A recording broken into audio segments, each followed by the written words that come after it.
Sweet. Okay, here we go. Let's do this, y'all. I see no one on, but that's okay. We're going to talk and chat and hang out and have a good time. We have a ton of questions that came in this week, and I'm sorry, y'all. I'm terrible at planning things. That's why I hire people to keep me organized. I'm not even going to lie. And it was my wife and I's anniversary yesterday, and 16 years, by the way. So going on forever, basically. And she's just the love of my life. And man, it rocks being married to her. So I felt terrible, but fortunately she forgot too. So we were good. We went out and had a great time on a little place called Bolivar Peninsula. And it's basically take the ferry from Galveston over. So we had a great time together, and I'm sorry I'm late. It's Friday, not Tuesday or Thursday, but we're here. We're going to hang out and have a good time and look at some awesome tree questions and get them answered. And I'm just going through this, y'all. There are a lot of tree questions today. I love it. You guys are awesome. Keep them coming. Lucas, tell me where we are. Let me get this this other share screen.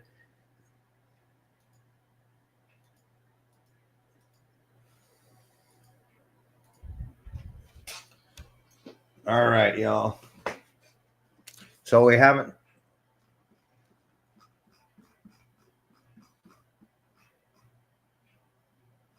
Okay. Muted it. All right.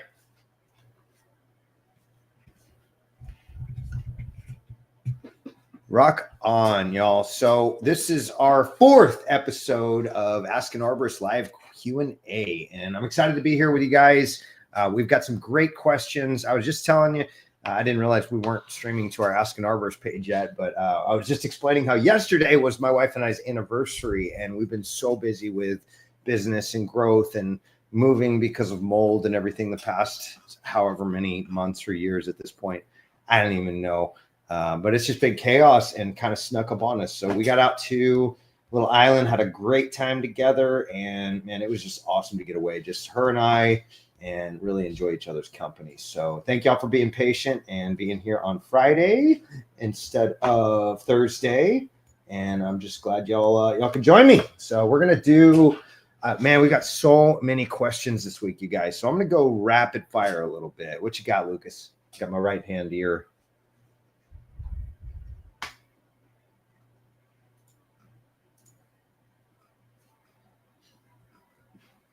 Oh, cool.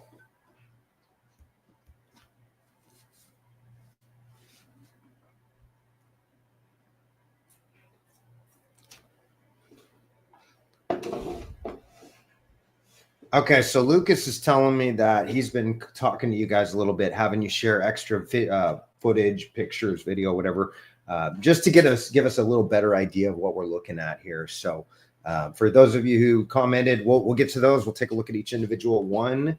And y'all, we got like so much to go through tonight. I don't even know. Let me see. We got like 30 something posts came through. So you guys are awesome. I'm really excited to be able to go do this with you, hang out, have fun, talk trees a little bit, and we'll learn some things together. So let's go ahead and get crack-a-lackin', y'all. Looks like maybe. All right. So we're saying, I don't recognize this orange leaf. All right, so Kristen Aarons. Oh, okay, yeah, here we go. I remember you, Kristen. All right, hopefully you came and could hang out with us. And looks like, so Lisa, we talked to you. That was awesome, having a good time, and you joined us last time right on time, and we got to go through your problems and figure out what was going on. By the way, I think she told me somewhere that I think Lisa had replaced a lot of the soil. So curious to see how that goes, Lisa. Keep that up and just keep us in the loop. I'd love to know how it progresses. So let's get right into it. Josh Fox is asking, oh, by the way, I'm Matt Latham. I'm a board certified master arborist and registered consulting arborist. I got some other letters and credentials or whatever, but really, I just ultimately love teaching people like you guys, because I think trees are very, very important for people. It's y'all don't even know, like, so the studies, cancer patients recover faster, ADD symptoms and depression symptoms go down when you got trees around you. And the benefits of trees are just so much. Not to mention, y'all, it's like hot here in Houston, Texas. We need trees. And there has been a growing problem where we're actually losing in Harris County 1% of our trees every year. So I love teaching people like you. I can't be at your house, right? Most likely is you probably don't even live near me. And realistically, you no matter where you are, the trees are going to be extremely valuable for you and your community. And so it's not just a you thing, as trees are beneficial to everyone. They actually cool the air around us. They sequester carbon. They capture the first quarter inch to half inch of rain, no matter where it is. And the thing is these roots, we were actually involved with a project where they wanted to get rid of the trees to put in these drainage pipes. And it's like, y'all, why can't we keep the trees? Because they're actively sequestering water. You don't need to put drainage pipes in. You got living biotic creatures that are infrastructure. So anyways, I don't get why people do the things that they do, but you know, it is what it is. And that's why I'm here, is I want to teach you guys about your trees, because ultimately, if you take care of them better, they're going to serve you more and provide more benefits. And again, this is a benefit to everybody that just really can even look at the trees. So, all right. So Josh asks, I'm looking for guidance on a large maple tree based on my non-expert ID on my property that I recently purchased in North Arkansas. It was planted approximately 30 years ago by the neighbor who used to own that land. According to him, the tree has always lost limbs regularly and regretted planting it. I don't see why. I mean, the worst thing that's going to happen is maybe that little fence there get broken. But yes, what concerns me is the tree is very close to the house. Oh, maybe that's why. It overhangs part of my barn. It has some unusual features and was hoping to get help from the group in identifying what might be going on. Bark has blackened areas that are holes visible in several places. The tree continues to rapidly lose limbs. What I'm hoping to learn is the black bark and limb drop a typical aging or signs of disease and decay. Are the holes a sign of pests or internal rot? Is this something a tree can live with, or is it becoming a hazard?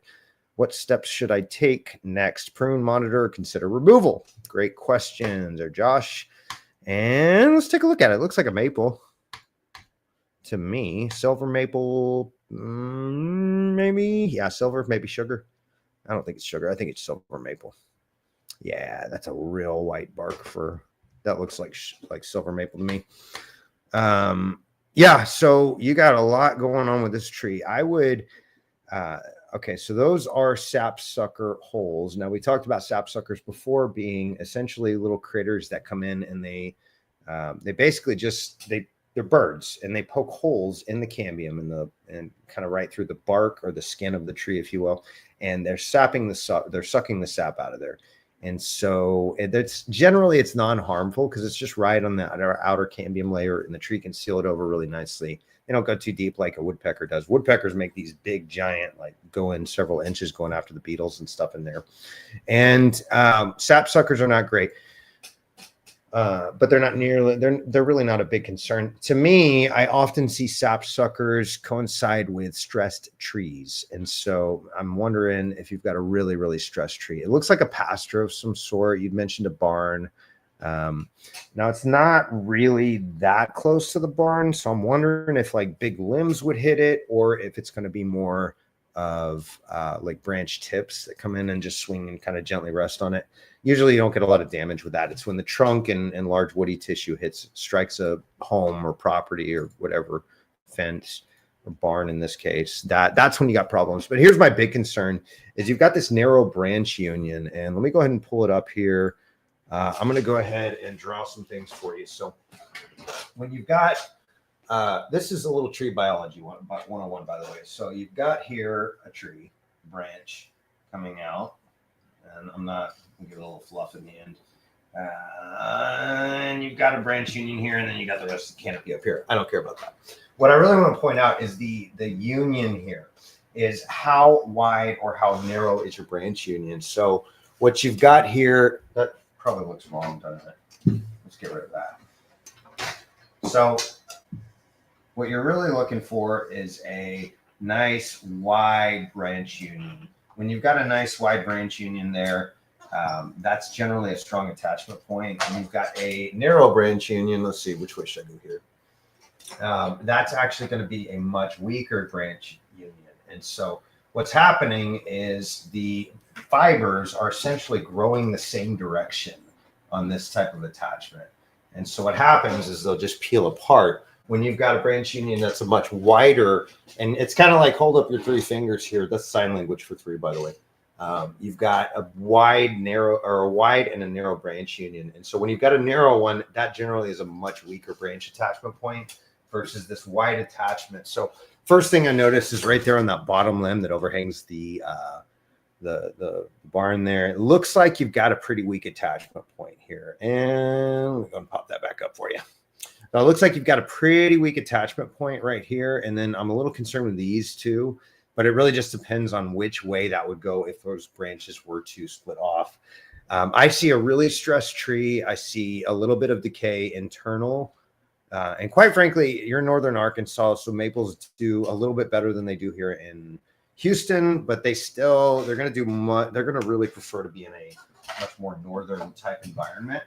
And so where you got full seasons, and you have it a lot more than we do. We got like 2 months of it, maybe, of winter.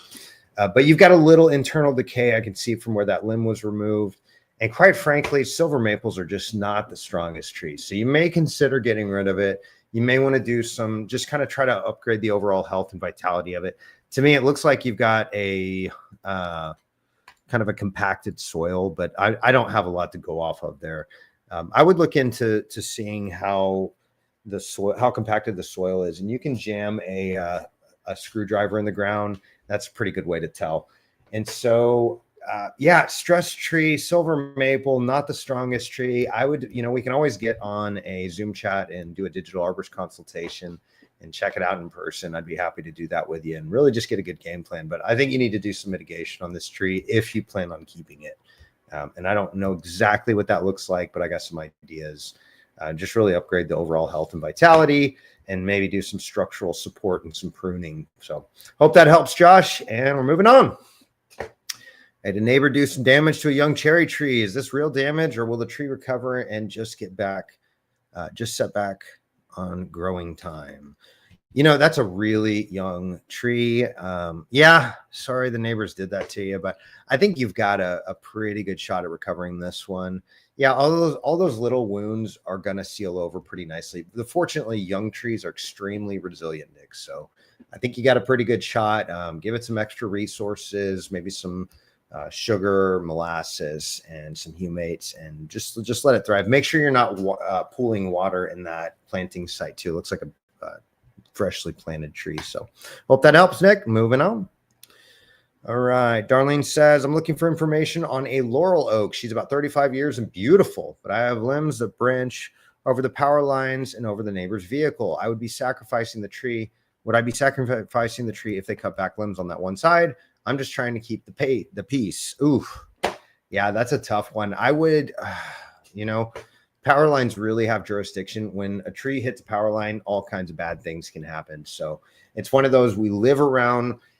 I only have a job because humans do things like that, like put power lines around trees, and people put trees around their house and things like that. That's the only reason I exist. We were just on a webinar earlier with some really some legends in the industry, and Sky Joe was talking, and Tim was an attorney that was helping him, and both of them have done a lot of expert witness in the tree care industry. And they were talking about how in the beginning, in the 50s and 60s, really we're starting to try to figure out some things about tree care.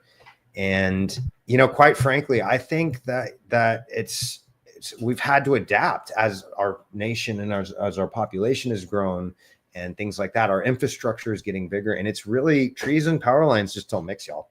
So it's one of those where obviously we want to have electricity to our homes. If you can figure a way to bury the electricity, that's almost always better. Although then you do have roots to contend with, which are invisible unless you have ground penetrating radar that can map the roots with some technology. But I think it's really, we'd have to look at that in person, Darlene. I don't have any pictures to go off of here, but it's got to be kind of on an individual basis. I don't know how the tree's doing. I don't know. Yeah, and it may be sacrificing the tree if they cut back the limbs on that one side. Although if you can keep it up in the air, usually the tree will recover. So hope that helps, Darlene. We're moving on. Cool. And that was we did a last Saturday. We did a two cool little. Oh, and thanks for the referrals there, Lisa. We did a cool little. Just sit down at a local nursery, and we just had the kind of this, except in real life. As I put a big sign out that said "Ask an Arborist," and we had a good time. People came up, asked questions about their trees. We had Mike Sorrent from Microlife there, and good folks over there at Microlife, and it was good to catch up with him and talk dirty. I mean, just talk dirt, because like that's our game is soil. And so, anyways, Desiree asks, I don't know where you're from. Why are these orange tree leaves becoming so light / yellow? One is a Valencia and the other one is Navel. Both were purchased from a local nursery with dark leaves and planted at the, what's up? Yeah, she's flooding it. Yeah, Lucas made a good point. He's like, look at the picture of what she's doing. So yeah, I'm wondering, we'll get to that here in a minute. Let me finish. I water them twice a week, Wednesday and Saturday mornings to the top of their moat, but I don't know by gallon how much water that is. That's okay. It's not an exact science. You want to get close. The soil absorbs the water within an hour, but stays looking moist on top until the next day. The root ball is above the soil line, and it does have little root sprouts in that area too that are visible, but I can't cover them without covering the root ball. You're actually okay covering the root ball. You want to cover the root ball in this case, Desiree, but obviously you don't want to. Ooh, this is crazy. Okay, so it looks like what you've done is you've planted the tree really low in the planting container, and then you've basically covered up or exposed the root ball. You don't want that. You want to cover it with soil, because all of those little roots have to go somewhere, and if they don't go to soil, they're not going to do well. They're going to do very poorly. So I would definitely actually put some soil on there. And then let me see if I can find that video real quick. YouTube Studio. I do some radial trenching to make sure it's going the right direction, but you definitely got to cover that root ball up. That is so critical. Otherwise, the roots will dry out and desiccate. And if the tree has no roots, it's toast. It is unalived, in the words of Lucas. Did I do that right? Oh, I got it. Cool. Okay, so actually, let me drop this link here. This is just a little shareable link. It's just a little video I did not too long ago. And I'm sorry, y'all. I've got the B-roll for 6 or 7 different videos that I want to do, and I just haven't gotten to them. But so I've been slammed. We've been just so busy with work, and it's been fun. Also, like I said, I'm sorry we're waiting an extra day to get to you guys, but Mark asks, hi, this is my tree. Can anyone tell me what kind it is? That looks like an ash, Mark, I believe. Where's my picture? Here we go. Hey, Daryl got it. Ash, yeah. One of the ways you can tell, it's called Mad Buck. M-A-D Buck. It's like an angry deer male version. So maple,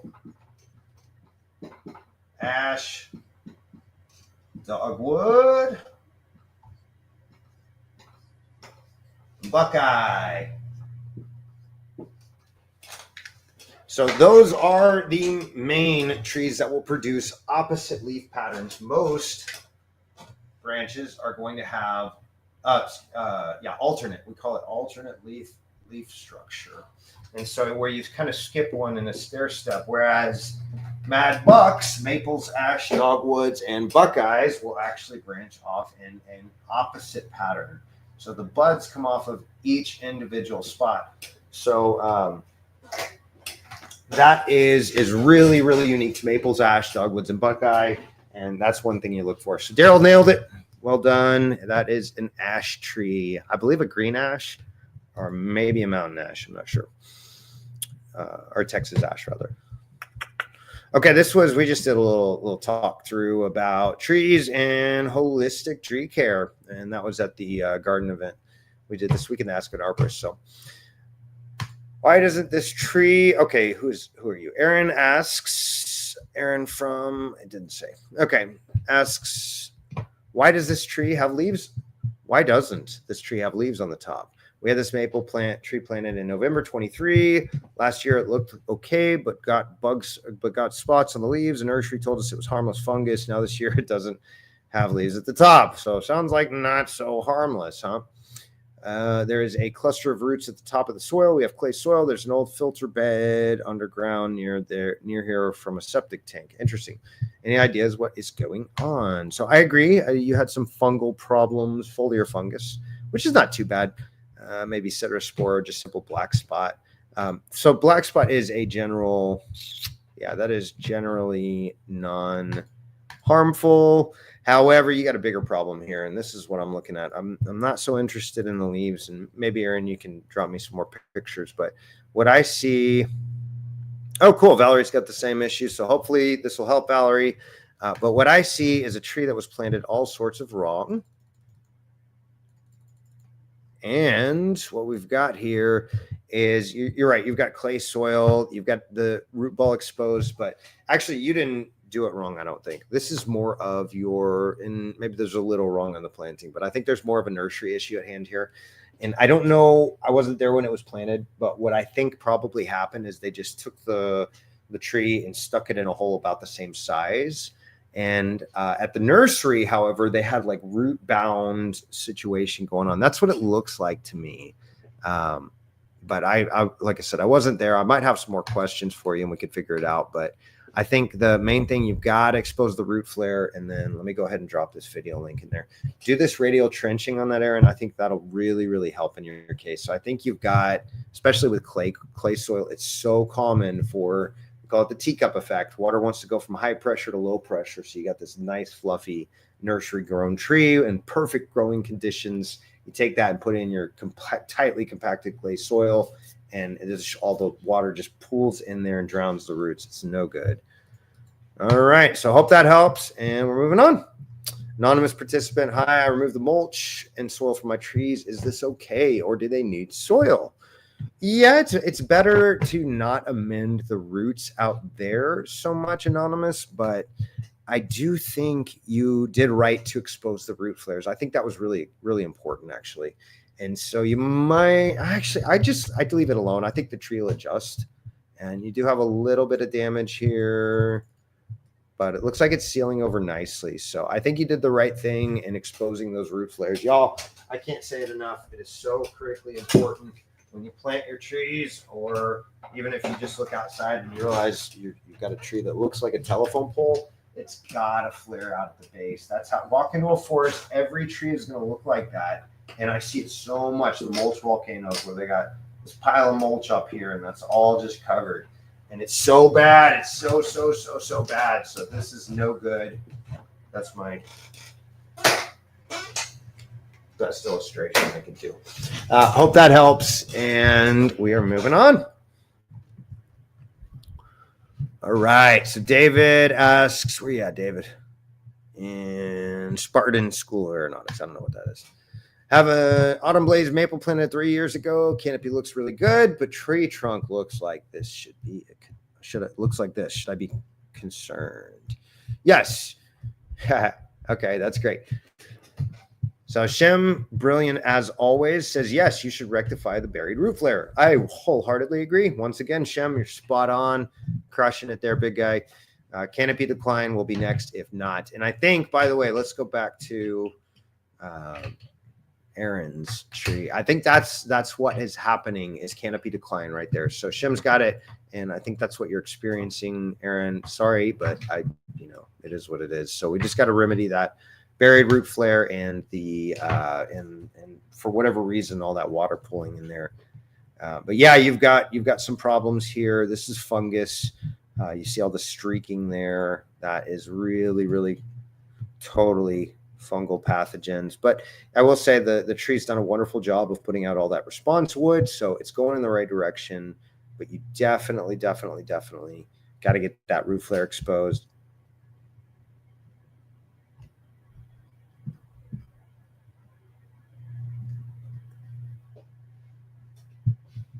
Yeah, so Lucas brought up a really good point. Good eye, Lucas. So David, you've got like a retaining wall here, and the mulch has been kind of raised up to that level. We call that a mulch volcano. Now, this is not like the mulch volcano with spewing lava coming out of it in the form of a tree, but it is definitely, yeah, I think Shim's right. Is you got to get that mulch out of there. You got to get the root exposed, and if you can get rid of the retaining wall, that would be way better. The little tree well there, that stone is always going to put just a slight damper on it, if nothing else.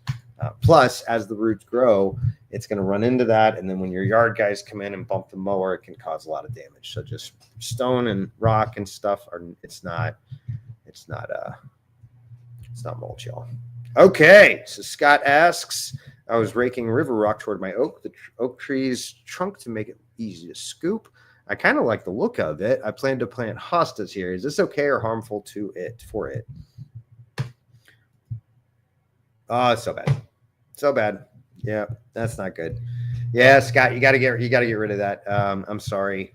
It does kind of look cool, but man, that's so wrong. Let me show you. Let me give you a little short that we did just recently about mulch is not, or rocks are not mulch.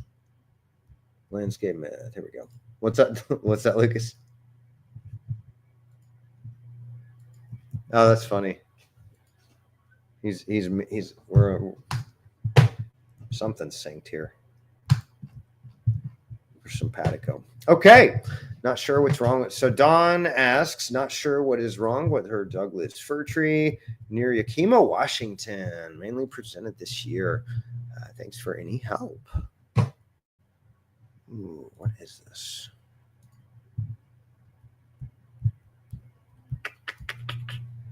Ooh, I wonder if that is needle rust.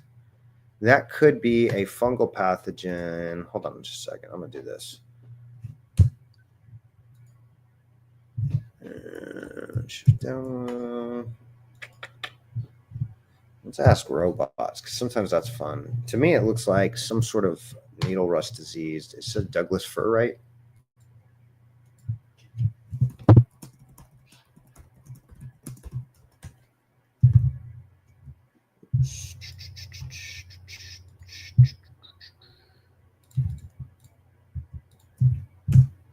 Okay, I'm going to do that.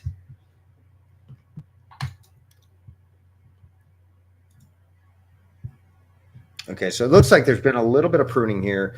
Yeah, it could be needle cast, but I don't know. Cytospora canker is one suggestion. Common fungal issue in stressed trees. You'd see sunken cankers, resin bleeding. Yeah, cytospora looks pretty accurate. I do see that cut there, so I'm wondering maybe if that was transferred. But it definitely, to me, it looks like you've got some sort of a stress combined with some sort of fungal pathogen. Yeah, that's pretty fungally. See the little bleeding cankers here, all those sunken spots. Same here. Yeah, that looks like some sort of cytospore needle cast. Basically a fungal pathogen. So you'll need to suppress the fungus, Don. There's a really cool product I like, and let me show you here. Let's see if we can do this. Microlife fertilizers. It's actually a bacteria-based, so biological-based antifungal, and it's really cool stuff because instead of pumping a bunch of chemicals to kill the pathogens, what you wind up doing is it's kind of an artificial and beneficial infection. So what you're doing is you're infecting the tree with these bacteria, and what they do is they actually go to work and eat the fungus. So there's a lot of beneficial microbes, and these guys are pretty smart. They figured out the ones that are beneficial and that they eat fungus, and they pre-packaged them for you. So Micro Grow Liquid AF. If y'all need help, just shoot me a message on this page, on this group, and or drop a comment down below, and we'll get you in the right direction to get you some. I became a distributor of this stuff because it's just really awesome. So anyways, moving on. Brandon asks, can't seem to find the root flare on a young tree I planted last year. Also wondering what I should do next with the roots. Well, you're going in the right direction. I think you might just need to keep going, man. All those little aerial root hairs, that's what happens whenever a root flare is buried. Whenever it's like this, is what happens is the roots want to come up for air. So it will actually produce roots off of the wrong place. And that's good. Roots are a good thing, right? Trees need roots, but it's actually just a reactionary growth to the stress that it's currently under. So that's no good. Don't ever do, I kind of messed it up. Y'all probably can't see it. Lucas, can you even see this board? Or am I just wasting my time here? Yeah, I mean, let me see. It looks like it's better over here. We'll have to figure out some digital way. I think we'll have to figure out some digital way that I can share this with you guys.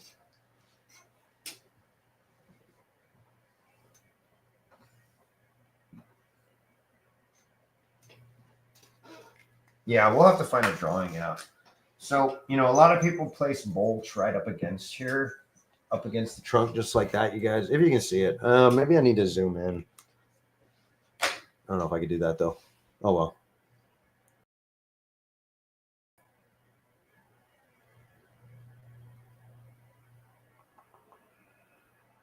I could just do this. What's up, y'all? Okay, there we go. That's better. I'm still figuring out this technology, if y'all hadn't noticed. So appreciate you guys bearing with me. We're gonna have a lot of fun with this over time, and it's this. We're gonna get this down. I promise. I promise. We got this, y'all. So anytime you do mulch up against the trunk like that, the roots there's what's called latent buds all throughout the tree, and these are kind of, think of them like SOS buds. This is like the tree's emergency response system.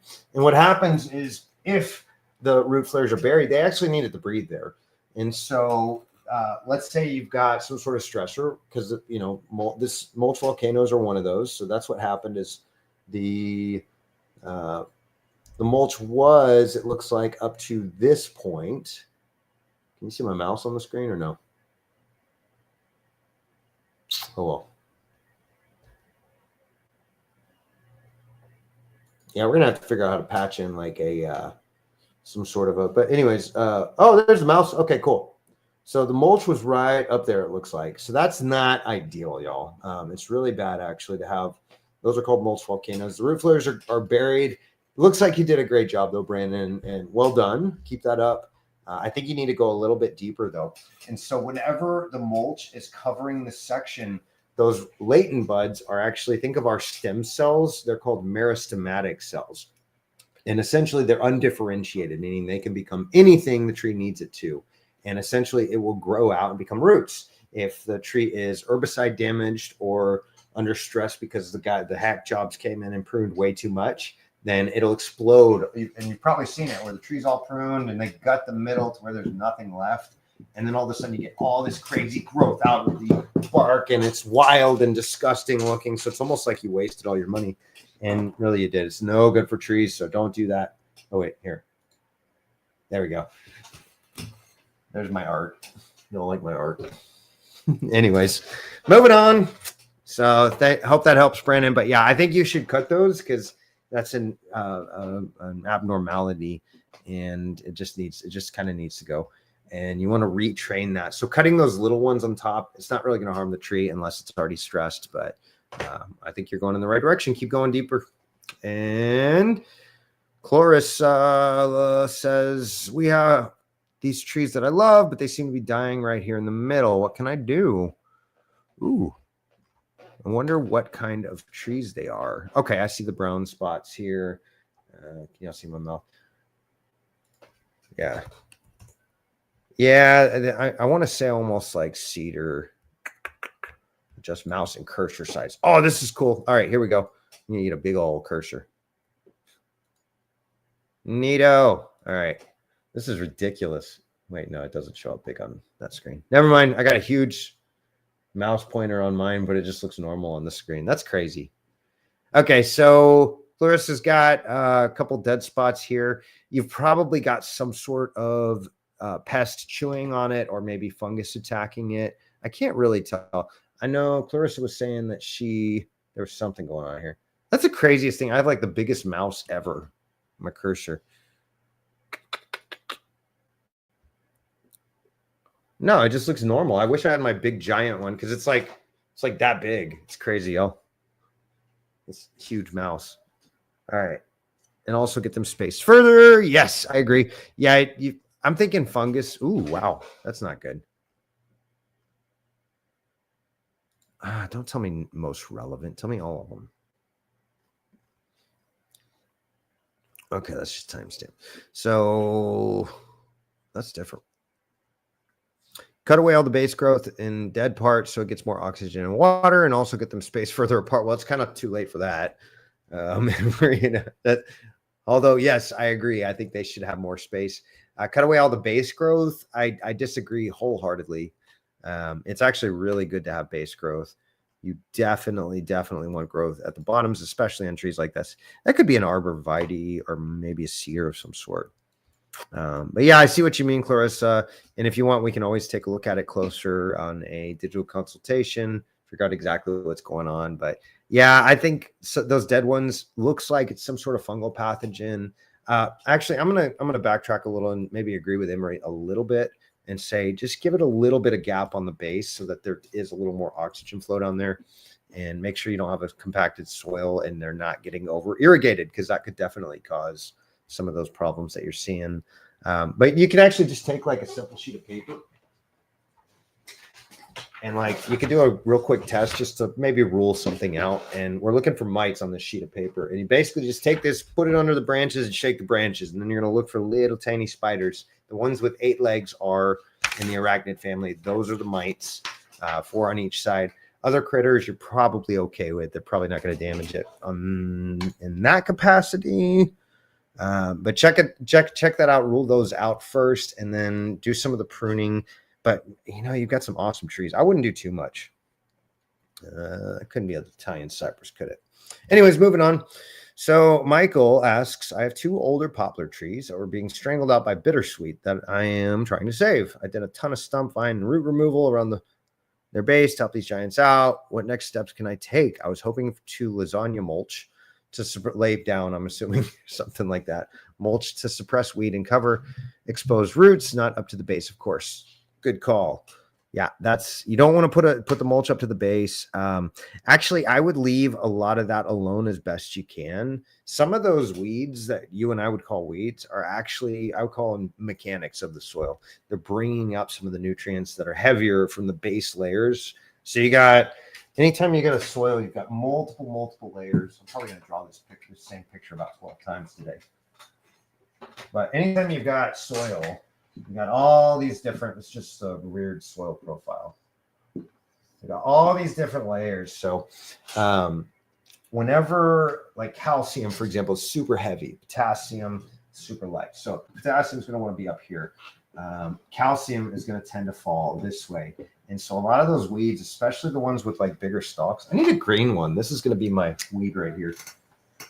A lot of them, they've got these roots that go way down, these tap roots on these big weeds. And what they'll do is they'll pull a lot of these nutrients, and you can actually go outside and take a knife and just cut them open, and you can see like little white specks in there. Super cool. Oh, yes. Good call, Lucas. What's up, y'all? Now you can see me.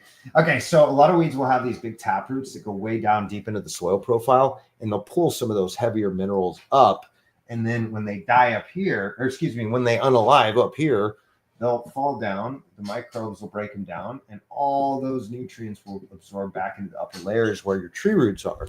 And so it's really beneficial to have weeds outside, believe it or not. And obviously, if you've got kids playing around there, you might want to clean it up a little bit. But I would actually leave those stumps alone. It looks like you said poplar trees, I think, maybe cottonwoods. What is that? 2 older poplar trees. Yeah, the other thing about poplar trees is they're not the strongest trees out there. And so you want to make sure they're structurally sound. It doesn't look like there's any decay on the back sides of these trees. Oops. Y'all should probably look at this now. Woohoo, there you are.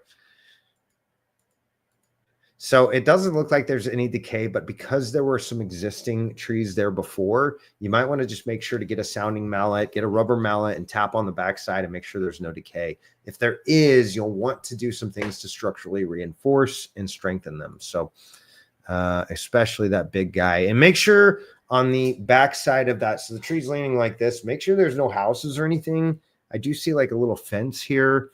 That's cheap and easy to replace. But I also, back there, I see like a kid's playground or something. So you make sure that there's nothing that if that tree were to fall, that could get destroyed or damaged. Oh, it looks pretty good. Actually, you got a house back here, but I think it's probably pretty safe. But anytime you get two trees that branch out from a similar or same location, sometimes their roots will not have anywhere to grow. And so they will strengthen it. And you can see even right here, let me zoom in a little bit on this. You can see even a little bit right here how the tree doesn't have a lot back here, but it does have a lot beefy roots over here. So it's not the perfect reinforcement. So like, you know, if the tree's leaning like this way, what you want is a good solid base here, pushing all that up. And you also want a good solid root system on the backside, holding that up. And it's actually even more important, this backside. We call it the tension wood side. And anytime you've got any type of deciduous tree, really, is the tension wood is going to be the majority of the strength of it. So that would be the tensile strength versus compression strength. And if you're a physicist or an engineer, but it's really important. So, and you can see here, we're right where we're looking. You've got a little stump with fungus and not much of a root system on this side. So maybe take a look at the upper canopy. I can always look at it, or you can find a track qualified certified arborist. Don't trust regular certified arborist, y'all. I was once one, and I like to think of myself as trustworthy, but I know what I know now, and I also know what I didn't know back then. And so, it's really important to get them track certified. Track, by the way, it's tree risk assessment qualified. It's put out by the International Society of Arboriculture, and it is it's just, they basically look at the physics of trees and how to prevent and how to qualify and quantify tree risk, just like it sounds. So Stephanie asks, where are you from, Stephanie? Austin. What's up, Stephanie? You're my neighbor. I'm in Houston, by the way, y'all. Newly planted red oak sapling has some bent branches. Is there anything I can do to remedy this? I'm worried about it snapping. I know how susceptible red oaks are to oak wilt. Yes, and being in Austin, actually, diseases and pathogens, this is why it's really important to kind of know what you're talking about. And also, check this out. I'll give you guys a new cool, I'm going to do this. Let's go to this one. All right, so I'm going to put this over here, and I'm going to show y'all what I'm looking at here, because this is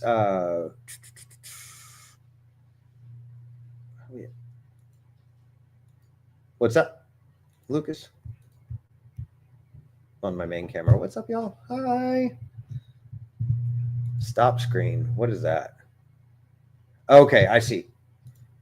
Yeah, y'all, I'm still trying to figure out this all this fun technology we're working. I'm like a tree guy, guys. I'm not good at these things. All right, so here we go. So I put together on my website, it's arboristonaman.com/use-s-agricultural-extensions by state. I will go ahead and drop that right here in the comment. Hey, what's up, JK? Thanks for joining me. So Lucas is here too. All right, so I posted that. I just put that together as just kind of a reference for you guys. So being in Austin, we go by AgriLife Extension, which is the Texas A&M, a part of Texas A&M. Nothing personal. I know you're from Austin. I know that's where UT. By the way, one of my favorite clients owns current Bevo's dad, and he's got like a little ranch right here on the coast, and super cool family. Just they're awesome. Awesome people to know and be around, and we get to go out there and play on the range sometimes. So let's get back to present. I'm going to go to share screen, ask an arborist. There you go. Cool. So Stephanie, yeah, you want to make sure the bent branches are not so much a sign of oak wilt. What you want to look for is actually discoloration on the leaves, and especially from the veins outward, I believe, if I remember correctly, is oak wilt tends to, because it's a vascular wilt disease. So think of it like clogged arteries for trees. is it will actually just basically block the tree's ability to pull nutrients and water from the ground up to the tree. So it's very important to make sure of that. But the main thing with oak wilt, keep the tree healthy and well watered. And if you start to see symptoms, or if you hear of your neighbors getting this problem, then you'll definitely want to go ahead and start treating for it. It is very treatable as long as it's in the early stages. But yeah, red oak is anything in the red oak family is going to be much more susceptible to oak wilt. But again, check that. The link I put on there. arboristonaman.com/u-s-agricultural-extensions by state, and check that out and find out they'll actually have a map of where oak wilt is. I know on AgriLife Extension, and really most of the main pathogens that are affecting trees in your area will be on there as well. So if you're in Florida, you go to University of Florida. If you're in Oklahoma, it's OSU. And so each state has their own agriculture extension, and these are the best of the best. They're the guys that are at the forefront of all the knowledge that's going on. So if you suspect some sort of pathogen, talk to them and make sure you get them some samples to identify it. Can someone tell me what's going on? Maria says, where are you from, Maria? Minnesota. Don't you know? Can someone tell me what's going on, and is it going to die soon? This maple is planted about 40 feet from its sibling. The other one is big and full. This one is wimpy, and it's been coming back with dead patches the past few years. I don't really have enough to go off of, Maria. And again, I'm happy to hop on a digital consultation with you, but it's not looking real good. Oh, okay. I see leaves. So it looks like almost half the tree is gone. Yeah. I don't know. That might be one of those that you're just better off cutting your losses and replanting. But the next step is you got to figure out what's going on with that, because it looks like you got some compacted soil back there, maybe an animal feed bin, or that might be a raised garden. I don't know. Nah, that looks like critters. A lot of times when you have animals, they will compact the soil. Yeah. 16 years going on forever, JK. She rocks my world in so many ways, and I just love being married to her. So, yeah, sorry, it's still a busy day catching up from not working yesterday, and we went out and had a great time on a little peninsula. You got to take a ferry to, kind of away from it all, just get away from the kids and really most of the people if we can, and we just had a good time just hanging out together and chit-chatting and enjoying the weather. It was great weather too. So yeah, getting back to Maria, but thank you. I appreciate the sentiment there. I think it might be too far gone, but we really got to figure out what killed it. I would suspect very highly that most of what's going on here is compaction and just a messed up soil. So you definitely want to get that amended if you plan on keeping them. And it depends on what kind of critters you got down there too. They may be more important than the tree, and you may just want to plant something else elsewhere while those go in decline. All right. So Ashley asks, hi all, I'm from far northeast Phoenix, Arizona. Just planted 4 Chinese elm trees on our property. They were in 15-gallon pots when we planted them. Unfortunately, our goats got to the trunks of them, even though we had a hot wire around them. So they were ambitious goats and stripped a bunch of the bark off. Now I see some new growth at the bottom, but I'm wondering if I should paint the trunks with white paint to protect them from the sun over the summer. They will not have much, but if any, shade protecting them. Any advice or tips on how to save these guys will be greatly appreciated. Yeah, you definitely want to cover that up. Put a fence around the tree there to keep the goats out. They're I don't know. They're animals, you can't can't really protect them. Let me give you a link to a better, humble opinion, better product. This is Lac Balsam. Let's see if I can find it on Amazon, actually. Lac Balsam, it's spelled Lacbalsam. And it's made in Germany, but that's the best one that I've found. It's all natural ingredients, and it doesn't seem to inhibit growth. Most of the tree wound dressings are going to inhibit growth. But there's some really cool things you can do with like azomite and diatomaceous earth to create a paste. I'm not finding it there. Hold on, you guys. Treestuff.com I know has it, although I was cursing them today a little bit. They messed up on my cabling gear. It should have been here a week ago, but it wasn't. This is, by the way, these are thimbles. This is called a rig eye system, and this is for cabling. So essentially what we were doing was tying a tree back together. We've talked about cabling with some of you guys. And like I said, that's one of those, like, I don't want this tree to rip in half. We got to have our parts. So, but Tree Stuff has historically been a great company to work with. And let me see if I can find this. I'm not doing so hot here, y'all. Wound care. That's what I need. And Lac Balsam is a really, really great product. It's not the cheapest stuff in the world. And if you can't spray it like you would some of the phytotoxic stuff, but this is awesome stuff. And I couldn't find it on Amazon, but I know Tree Stuff carries it. And give that a shot. That might do a little better. And it's also, it is a green color, so it's a darker color that absorbs more light. But it'll certainly protect the bark and the cambium underneath, because that's not good. But the other thing is, make sure they're getting plenty of water. I can't see any root flares on there. So if you do have it buried, have the root flares buried, make sure to uncover those. That's going to be really important. Tree trunk white, go natural paint. I don't know this and really can't comment on it. Maximum VOCs are pretty small, so that's probably better for your health too.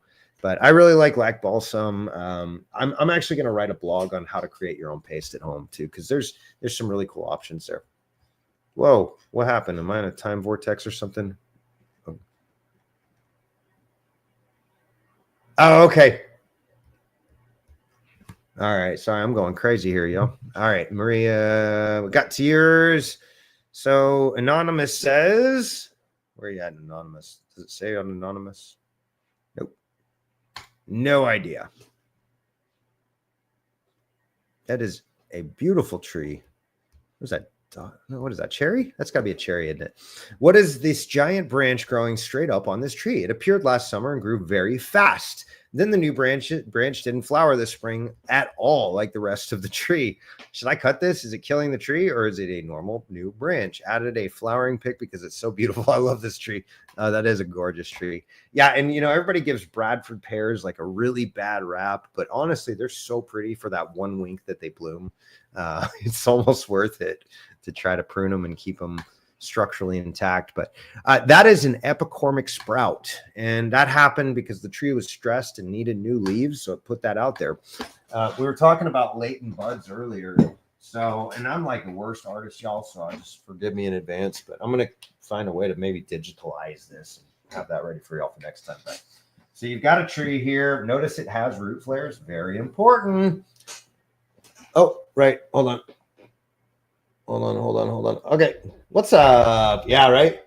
Yeah, JK, those cherry blossom trees are so beautiful. Dogwoods are great too. We've got one, it's a fringe tree that it's got white blossoms that are amazing, but red buds, some of them will bloom red and pink, and purple plums have really, and Mexican plums have really pink. I think Mexican plum has a white flower, but there's a lot of great colors. Oh, you know what? One of my favorite is Loropetalum.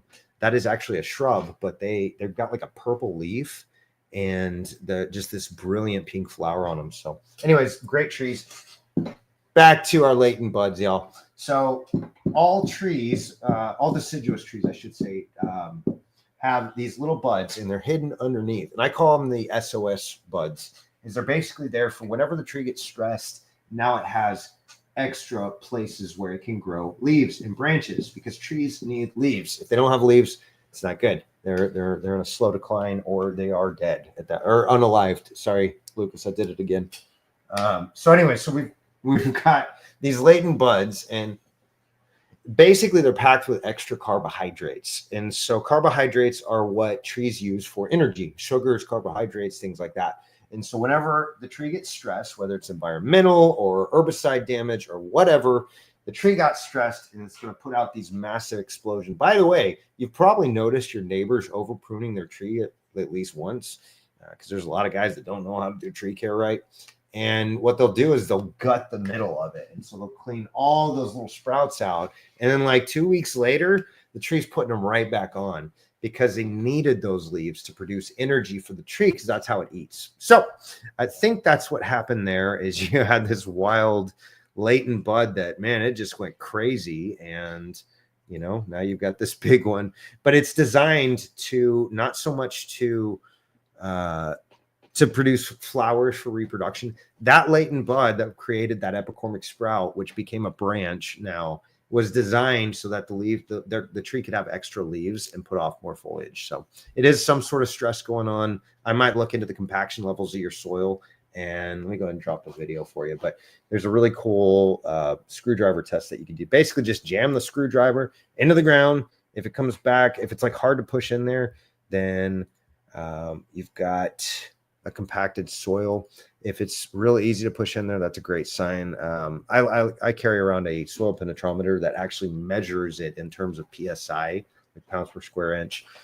But short of having fancy gear like that, just check that video out. You can take a little screwdriver, jam it in the ground. It's a great way to test it and just really see where it's at. But a lot of soils are compacted, I've found.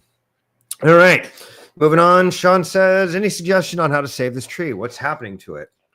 Well, I don't have a lot to go off of. So y'all see that? That is a borer exit wound in there. Now, I don't know if the deadwood came first or the borer came first. That's always a question whenever I see borer exit wounds on dead tissue like this. But you definitely have some fungal pathogens going on here. Now, I will say the tree is compartmentalizing it and sealing that wound pretty well. But then, unfortunately, when we look to the upper canopy, hello, interwebs, let's go. Oh, yeah, that's not looking good, Sean. You know, I did a little video. Here, this is the most recent one, and I was just testing it out to see if I could do it. But I basically took one of the clips from last week, and very similar situation is this is classic poor planting, creates fungal problems. And you probably have it probably wasn't even the root flares that were buried on this one. It probably was an issue of compaction in the soil. And of course, you've got like the pool back there and all that. So probably a lot of kids running around. Yeah, so they've probably got some compaction in the soil. The roots probably didn't have a chance to break through into the existing soil. So that's probably what started it. And then I don't know how much you're watering it, but it could have like pooled that water in there. But I really don't have a lot to go off of. Any suggestions how to save it? Yeah, check out that video, girdling roots and maple unaliving. I cracked myself up some of the titles I put on there. All right, Jimmy Steven. Can anyone tell me what's causing this and how to prevent and repair? Yes. Y'all, I'm going to create a little blog and then do a video on it as well. Ooh, brilliant, Kristen. That's brilliant. Okay, that was brilliant. Wounds are facing the southwest side. Oh, man, it's likely referred to as southwest freeze damage. Yes. So what happens when you get a freeze is the trees are actually, they produce glycol-like products. So they're all these different compounds that essentially lower the freezing point of water. And what that does is makes the tree more resilient to freezing. So, however, the cells can still freeze, but then on the southwest side, that's where you're going to get that warming very rapidly. And so it's going to be warmest on the southwest side. So what it'll do is it'll actually thaw it. And then if it freezes again, well, you just damage the tree. It's not going to be able to handle that because all of that sap comes back up into the upper canopy as the tree warms up. And it's like, hey, it's spring again. We're okay. We're going to start thriving and living again. And so good. No issue with planting depth, but essentially once it freezes like that again that night, it's just game over. So it's unfortunate, but it's real common. Sometimes you can wrap the trunks with like a canvas or burlap. Sometimes you can even put in a blanket on it, but the younger the tree, the more likely they are to have that issue. So, but moving forward, I am going to, and I'll post it right here on this page. I'm going to create a blog about some things like a do-it-yourself paste you can make at home as kind of a wound dressing. But again, Lac Balsam's a great product for now until that video goes up. You can put that on there and then just try to give it some extra resources. Y'all know me. I talk a lot about, sugar, molasses, et cetera, et cetera. Microlife is a really great product, and molasses, humic acid, fulvic acid, any type of like rock phosphates are going to help repair that. You want to get phosphorus and potassium, but you want to get it from a natural source. A little calcium wouldn't hurt too. All right, so Clayton asks, hi all, we have this, what I think is a red maple, which we love. Don't blame me, that's a cool looking tree. Only issue is, I guess a while back before I owned a property, a branch was cut and then slowly formed a cavity. This cavity got moisture and there was a bout with carpenter ants, which I think we got rid of. Yeah, those guys are jerks, but fortunately carpenter ants actually just eat the dead tissue, the already dead tissue. They don't really do a lot of damage to the living tissue so much.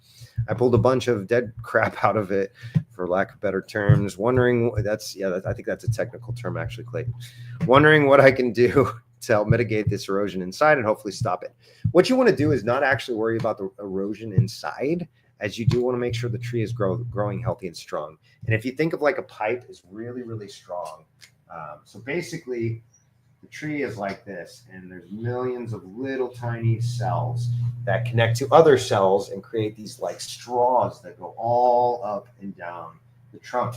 And so as long as that pipe is intact, you're generally in pretty good shape. I got to clean my markers now.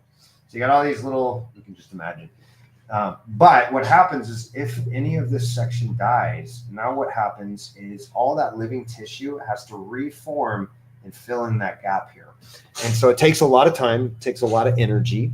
And all the while, the tree isn't that good at preventing decay from forming kind of in a radiocentric pattern around the trunk.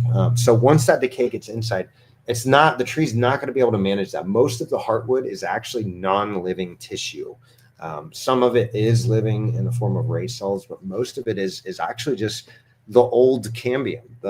Basically the tree's growing out and it's getting bigger. Well, all that stuff inside is just left alone. And what you're left with is essentially this pipe of living tree. And deciduous trees are usually the first 1 to 2 layer. Sometimes your conifers can be up to the first 12 layers inside.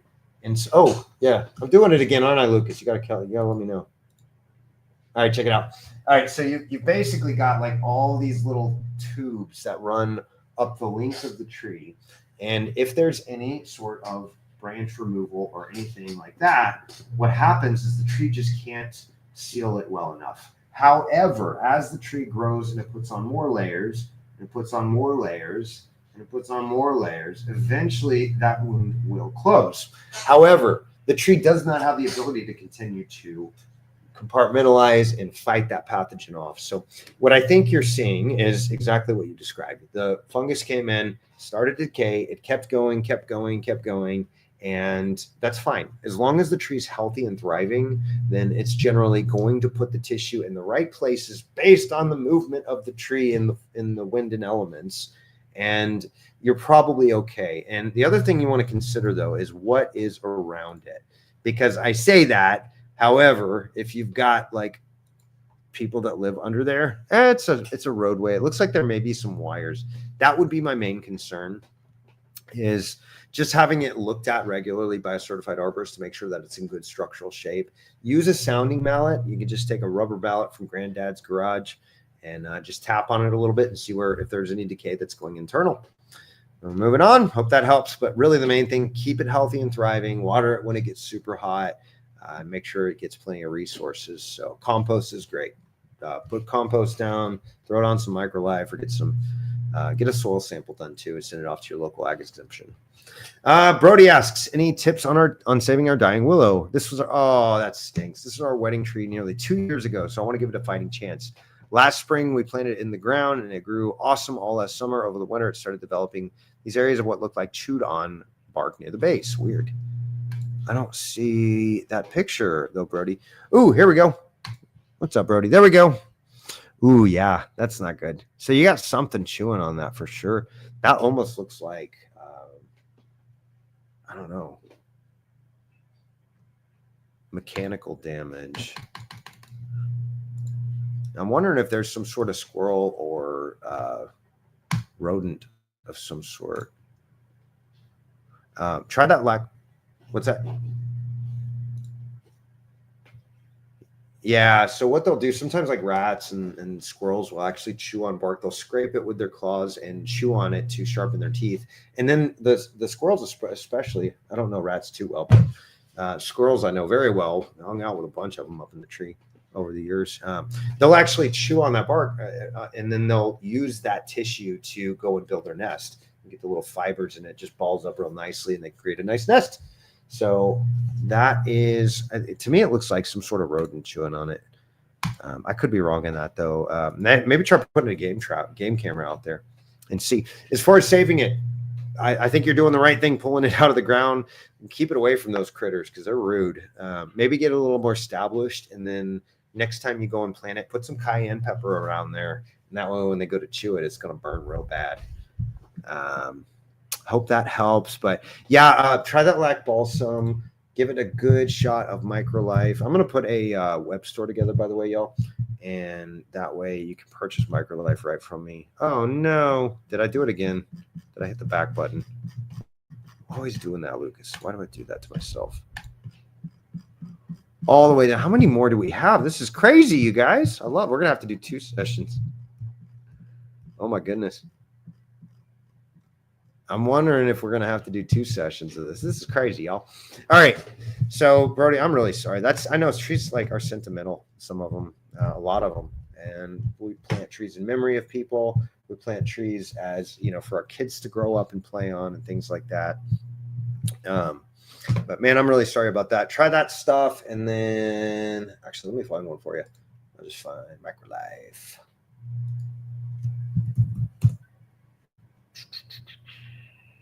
Listing. So nice, right? Yeah, halfway to a cake. Yeah. By the way, if y'all haven't yet, I teach about this stuff. So I love teaching you guys all sorts of things about trees. Just as I'm out in the field, I'll find something that just looks like we all need to talk about this kind of situation, and we'll do a quick little video on it. Talk about all the easy stuff that y'all can do at home. Oh, weird. We're gonna have to work on that. Look up MicroLife. Here's their website, and try to get a hold of their. Try to get a hold of some of that. I sell it, but right now my eBay listing is down. That was rude of eBay. Anyways. Norway or sugar maple. That to me looks like a Norway maple. 2 different trees. The first is Acer Platinum. I think Chris actually is a legend in tree care too. He's another board certified man. I just overlooked. Can y'all see my screen here? Okay. Yeah, to answer your question, Norway typically has more rounded lobes as depicted here in this photograph. That's what I thought too. To me, it looked like a Norway. Yeah, rounded. Yeah, I believe that is a Norway maple, Richard. Hope that helps. All right, and we're moving on. What's wrong with my red maple? Ooh, you had a big old wound there. That's what happened. Again, I've got some borer exit wounds, but I think that's on the old growth. I don't see anything on the new growth. There's some sort of compression happening there too.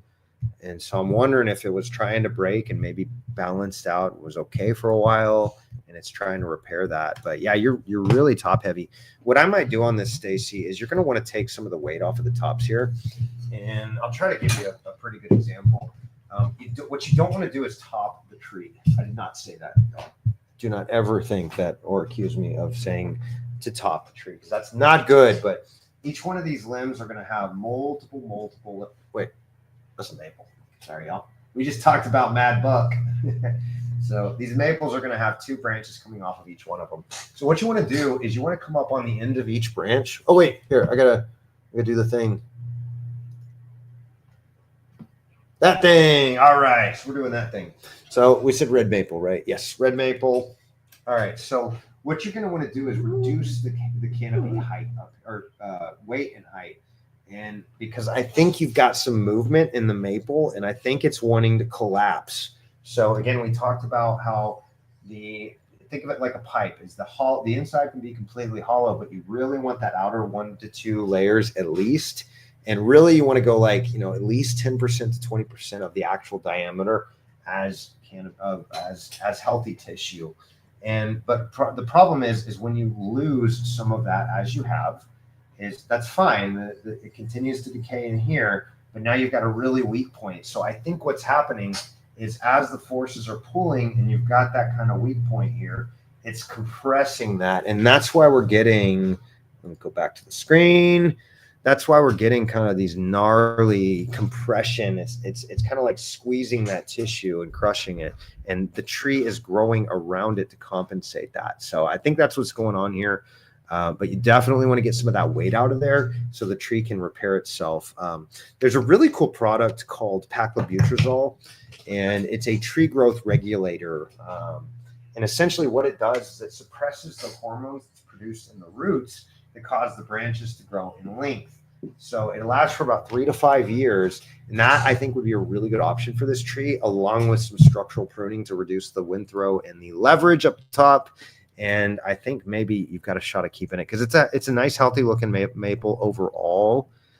You got a good thick canopy, but some of these branches up here, you definitely want to reduce the weight on. And what I might do, we got to find that drawing tool. I wonder if this thing has it. Hold on. Let's see. No, not for Facebook. I'm talking about for here. Yeah, that's what I was wondering is can I get it to work on the app? Add items. Oh, camera slot. No, that's not right. Yeah, we'll figure this out. I want to get a drawing app so I can kind of show you guys in real time what I'm looking at as well. Uh-oh. Where'd you go? Sorry, I broke it again. Are you seeing like an extra thing underneath my head?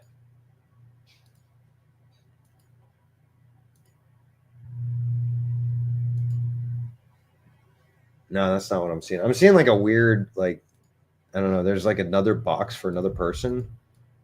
Ooh, I can move me. What's up, y'all? Hey.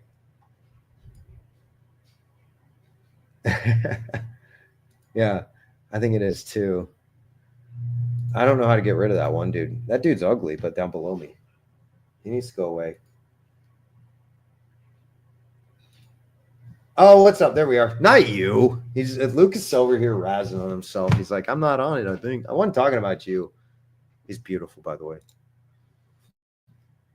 Okay, so yeah, hope that helps, Stacy. I think you need to do some weight reduction and really give this tree some extra resources while suppressing the growth outward, just to make sure that that wound can seal over. And the tree's gonna, what happens because the tree's not reallocating, or it's not allocating resources towards growth, it'll reposition those resources towards sealing that wound. And I think that's going to be really important, just to give it some extra, just an extra little steroid boost, Hope that helps. And we're moving on.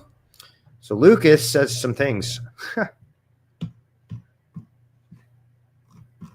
Says, thank you for your great post this week, Christy, Sharon, Lisa, and me.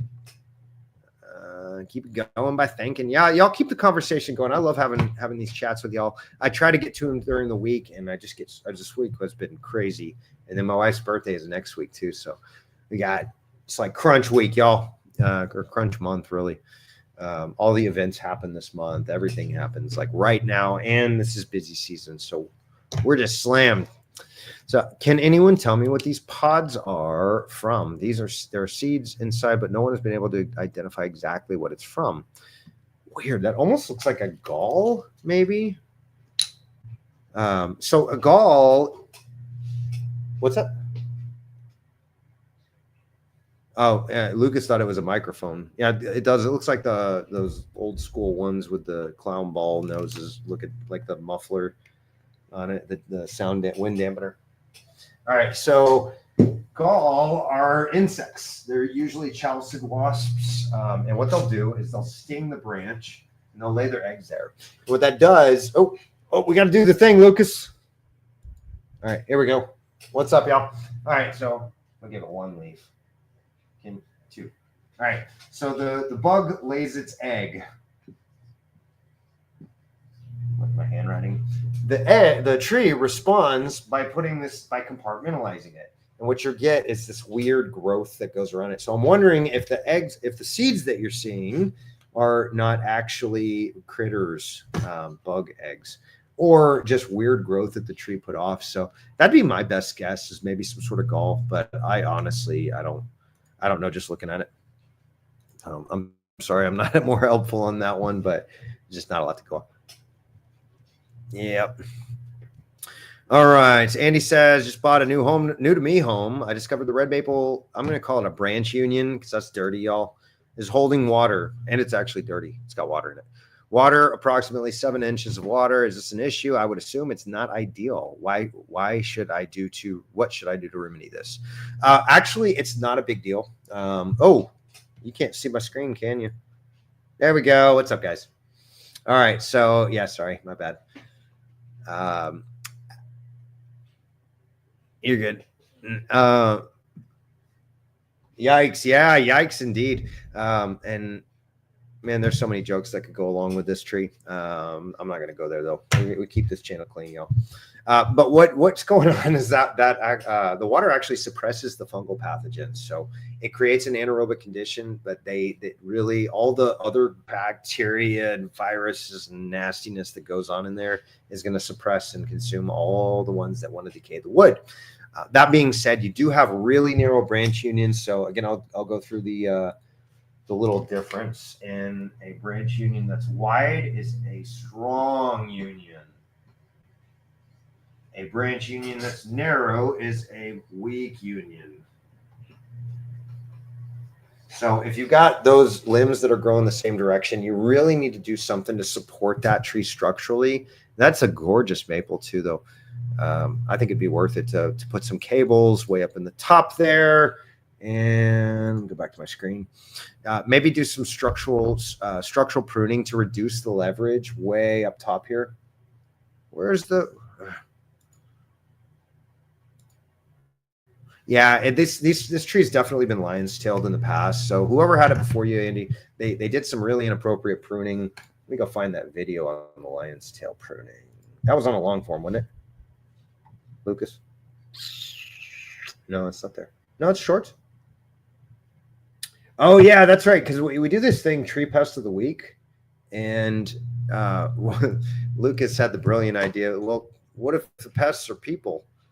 Okay, so yeah, Shim's saying the same exact thing as me. Again, this dude's brilliant. He's with Bartlett out in Georgia, and Shim is a great dude, great arborist, and it's been fun growing up together in this industry with him.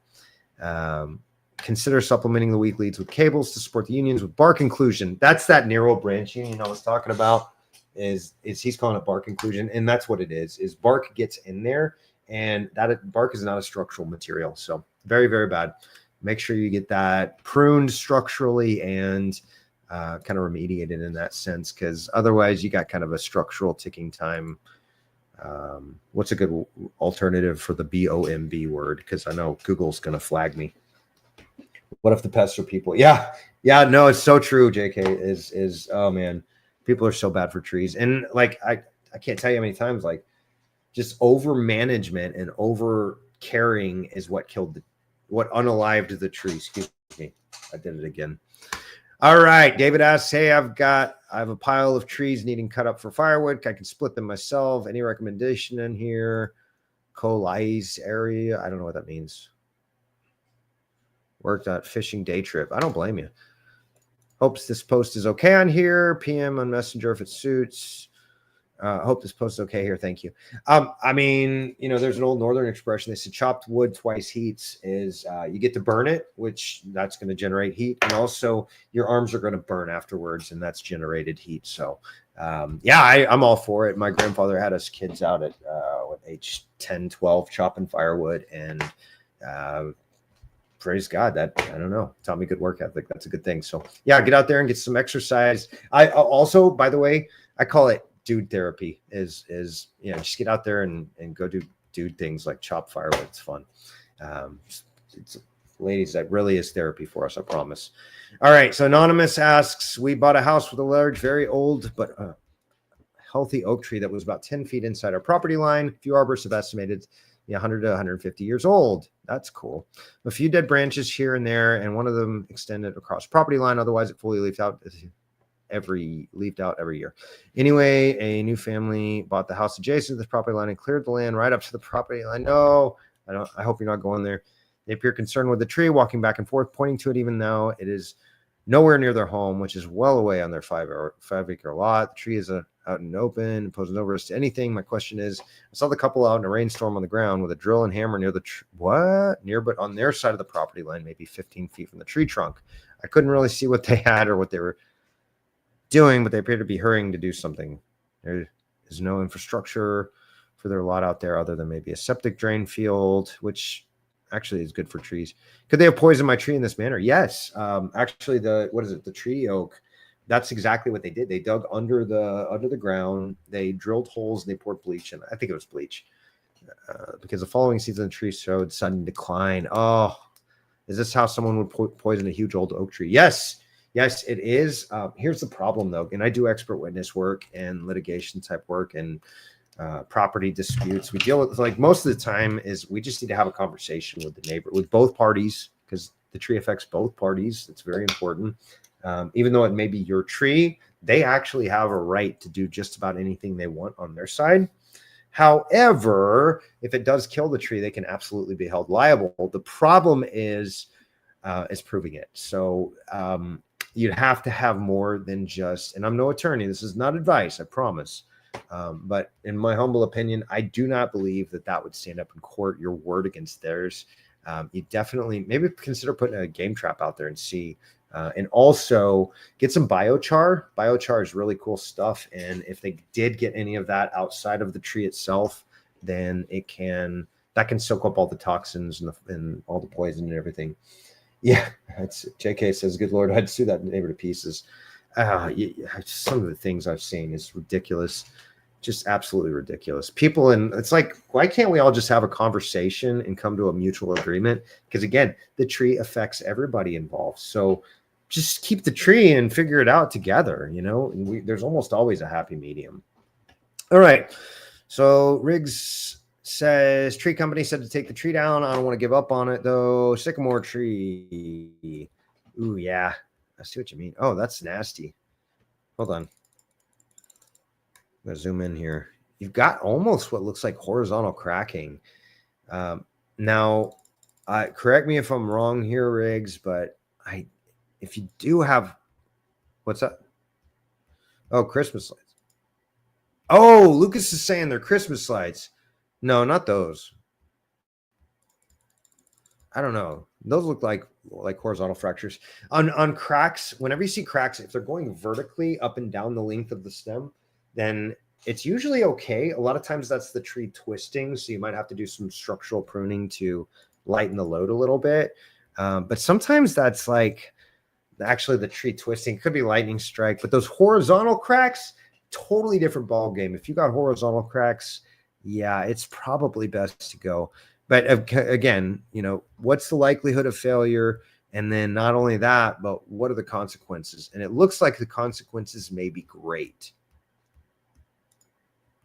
Yeah, it looks like if Lucas is saying it might take out that gazebo, that awning over here.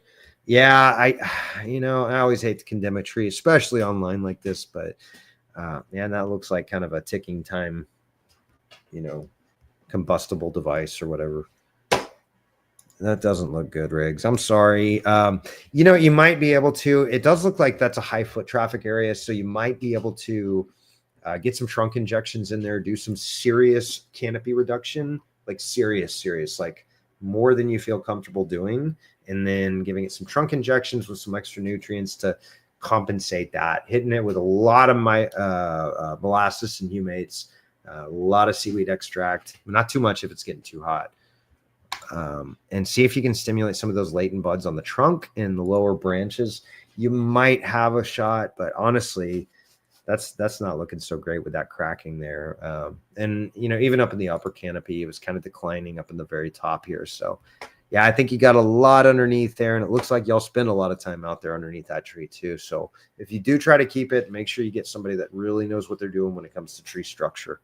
Very important. Again, tree risk assessment qualified. Don't just look for a regular old arborist because some of them are great. That's all I'm going to say about that.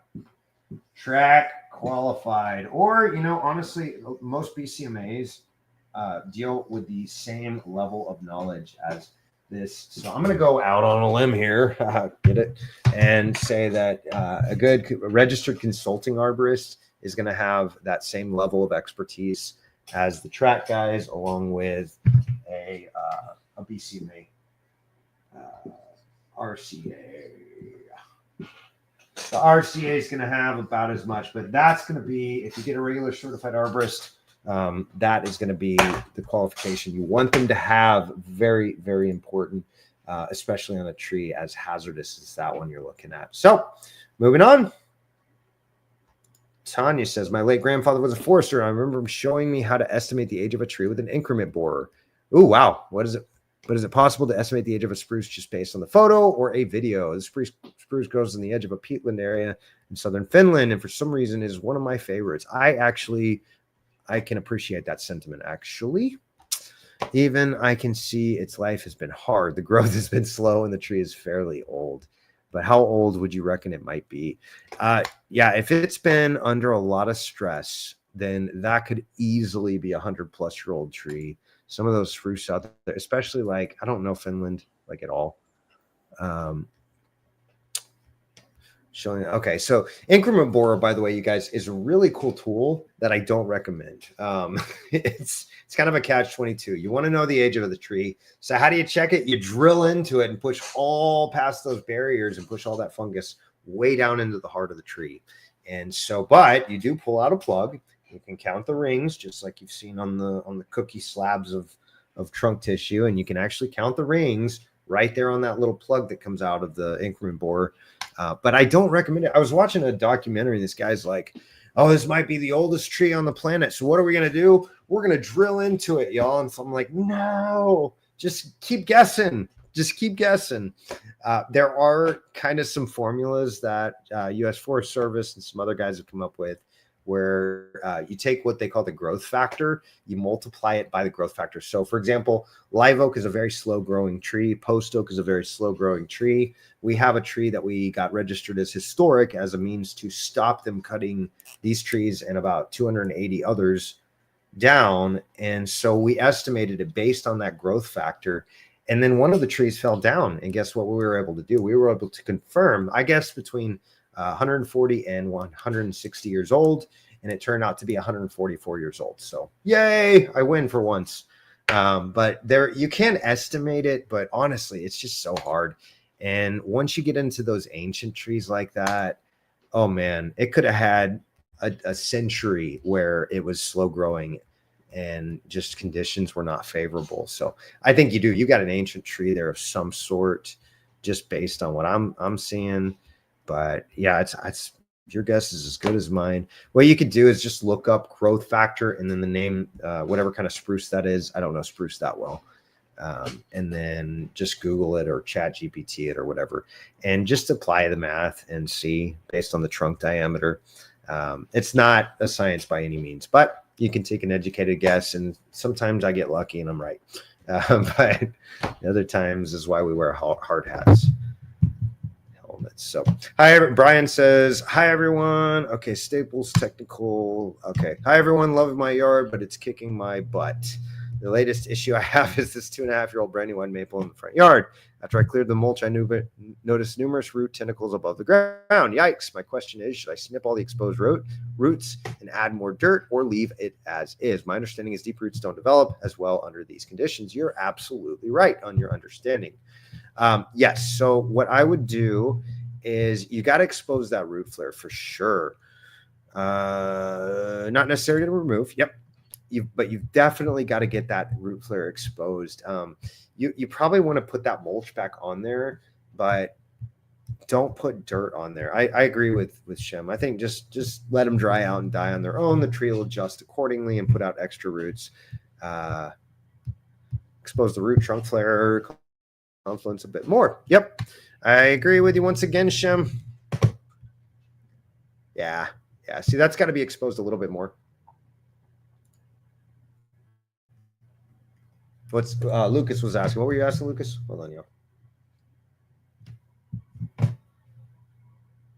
Yes, exactly. So let me go back on this. That's a great point, JK. Thank you for pointing that out. So root flares. If you see here, this tree, it's got a little bit exposed. So Brian's been working on this, and you're going in the right direction, Brian, for sure.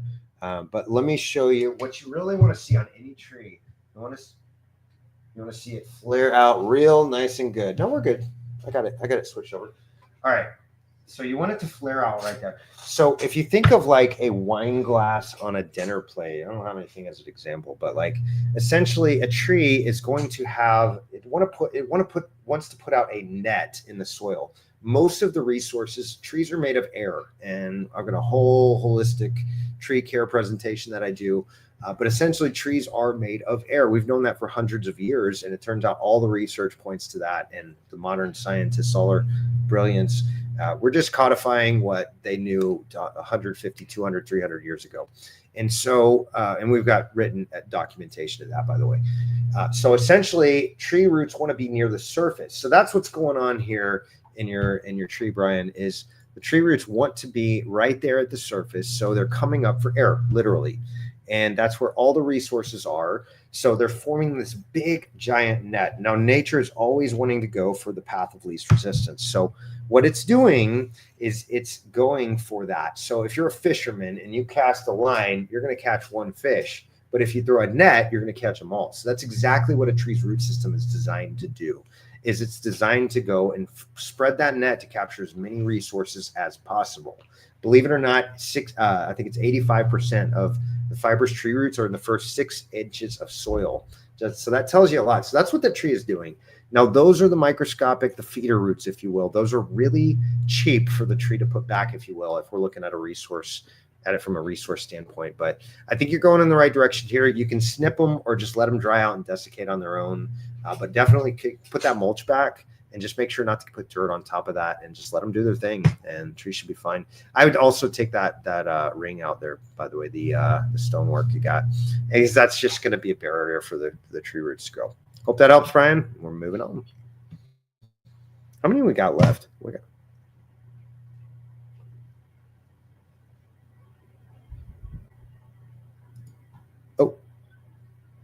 Oh, what did I do? What did I do? Oh my goodness. I broke the system.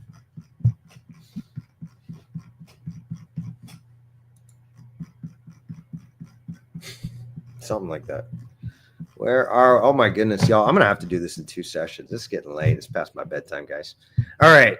Rick Goodman, I think I'd prefer to post anonymous. Can you approve me? I'm sorry. I think I just broke it. So this is somebody that's no named.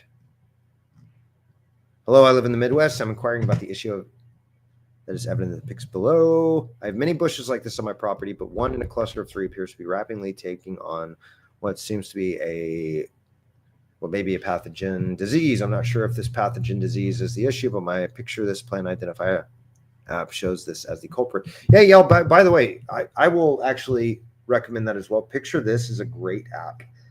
I will actually use it to identify. By the way, I was doing dishes earlier, and I jumped up too quickly and busted my eye pretty good. So my wife didn't beat me while we were on our anniversary yesterday. It's just me being an idiot, not paying attention. But I'm like kind of phasing. Yeah. Lucas got jokes back here.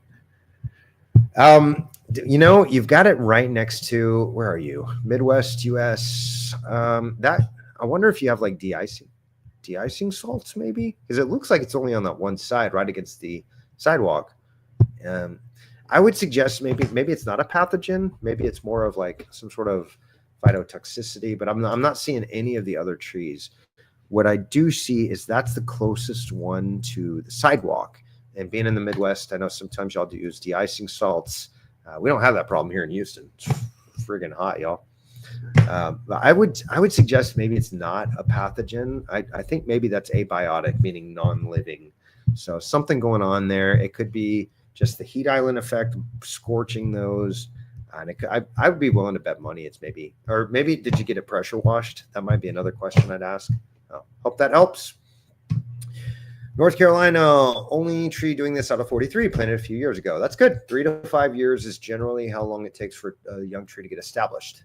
So any help with remedies? Today I moved the mulch as I noticed some ants/bugs in it and placed an ant trap at the base. I would actually let the ants go wild. Ants are actually good for aeration. They're not good for you. They hurt. But they're really good for aeration. So they run around, they tunnel through, and all of that creates little areas where the oxygen in the air can get in. So that's a beautiful thing.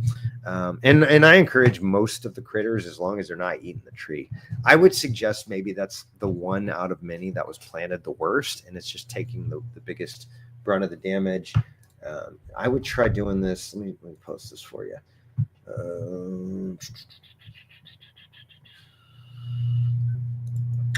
Is it this one? Shorts. Oh, that's a fun one. Here's the mulch volcano video. Sorry, I'm laughing at myself, y'all. All right, so that's one. Check around the base of it and see if there's too much mulch there. But then also, this is just a really cool trick that I think would really go a long ways to helping out. Just give it some extra resources and get growing in the right direction. But to me, that looks like just an overall, the tree was planted wrong, too much water or too little water. Something's going on with that is not in the others. Or maybe it's just more than the others. So yeah, to me, that looks abiotic. No pests or pathogens, I think. Just not enough air or too much water. All right, just inquiring as to how this works. Okay, so was that the question from my boy Rick? No. I don't.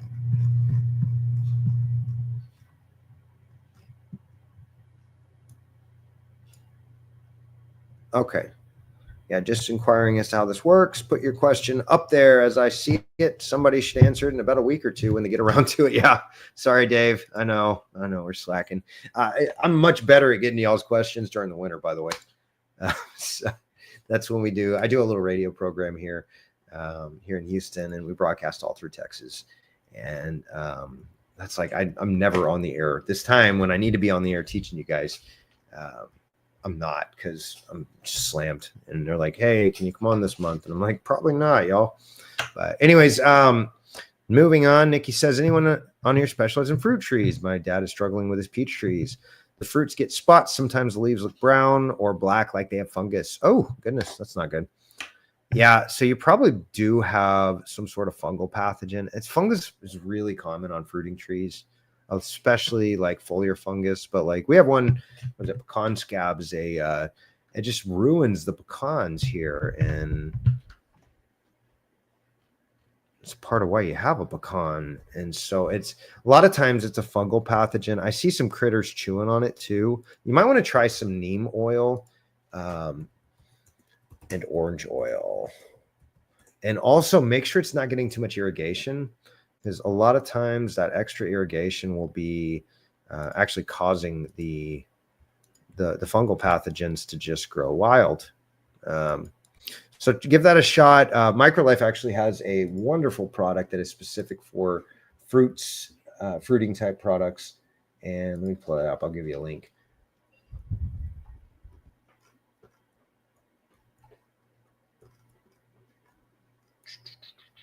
Where's your citrus blend, guys? Anyways, and I can help you get a hold of that too. Give me just a second here. Granular fertilizers. Citrus and fruit. Yeah, so that might be a really great option for you as well. The rule with trees is if they've got a high enough sugar content, your fruit is going to be so much tastier, like so much tastier. And part of that is just getting air down into the soil, and part of it is just giving it the resources it needs. So, yeah, so you can actually even just take sugar and throw it on the ground. Molasses is a better option, but even table sugar, man, you'll see a big difference right there. But that's going to prevent the fungus from growing. If the tree has the resources it needs, mostly sugars, then it's going to produce we call it allelopathy. And if you think of modern medicine as allopathy, it's basically like natural drug use. And so the tree's putting off antimicrobials, antifungals, like insecticides and things like that. Nicotinoids. Nicotine is actually a natural one, or one you may be really familiar with is like cayenne pepper, or any of the any relative to cayenne pepper really, is those they burn your mouth and my mouth, but like they kill, or they unalive. Excuse me, I did it again, man. I gotta get that down. They unalive the insects and the fungus. So give the tree what it needs, and it'll take care of itself. Succumbs. Yeah, failure, succumb. Yeah, he's giving me suggestions on how to not say the dirty unalive word. Okay. Oh, that stinks, Samuel. I have a question about our lemon tree. Yes, I know we needed to prune it, but now it's a little late for that. We had 40-mile-an-hour gusts, and it was too much for our tree, and it broke. Oh man, it's got so much fruit on it. That's probably why it broke. Yeah, it had all that extra weight on top, and oh man, that stinks. I cut off the broken lemon. Was wondering what I need to do next. I've heard to put resin and not to put resin, or to put latex over it. I just really would like to know what to do. I'm in the San Francisco Bay Area. Okay, so that had a ton of weight. And you could see, by the way, trees give off body language, y'all. So you could see the tree is actually kind of bowing. Oh, you can't see anything because my screen is not sharing. What's up, guys? There it is. Where were you, Lucas? Where were you, Lucas?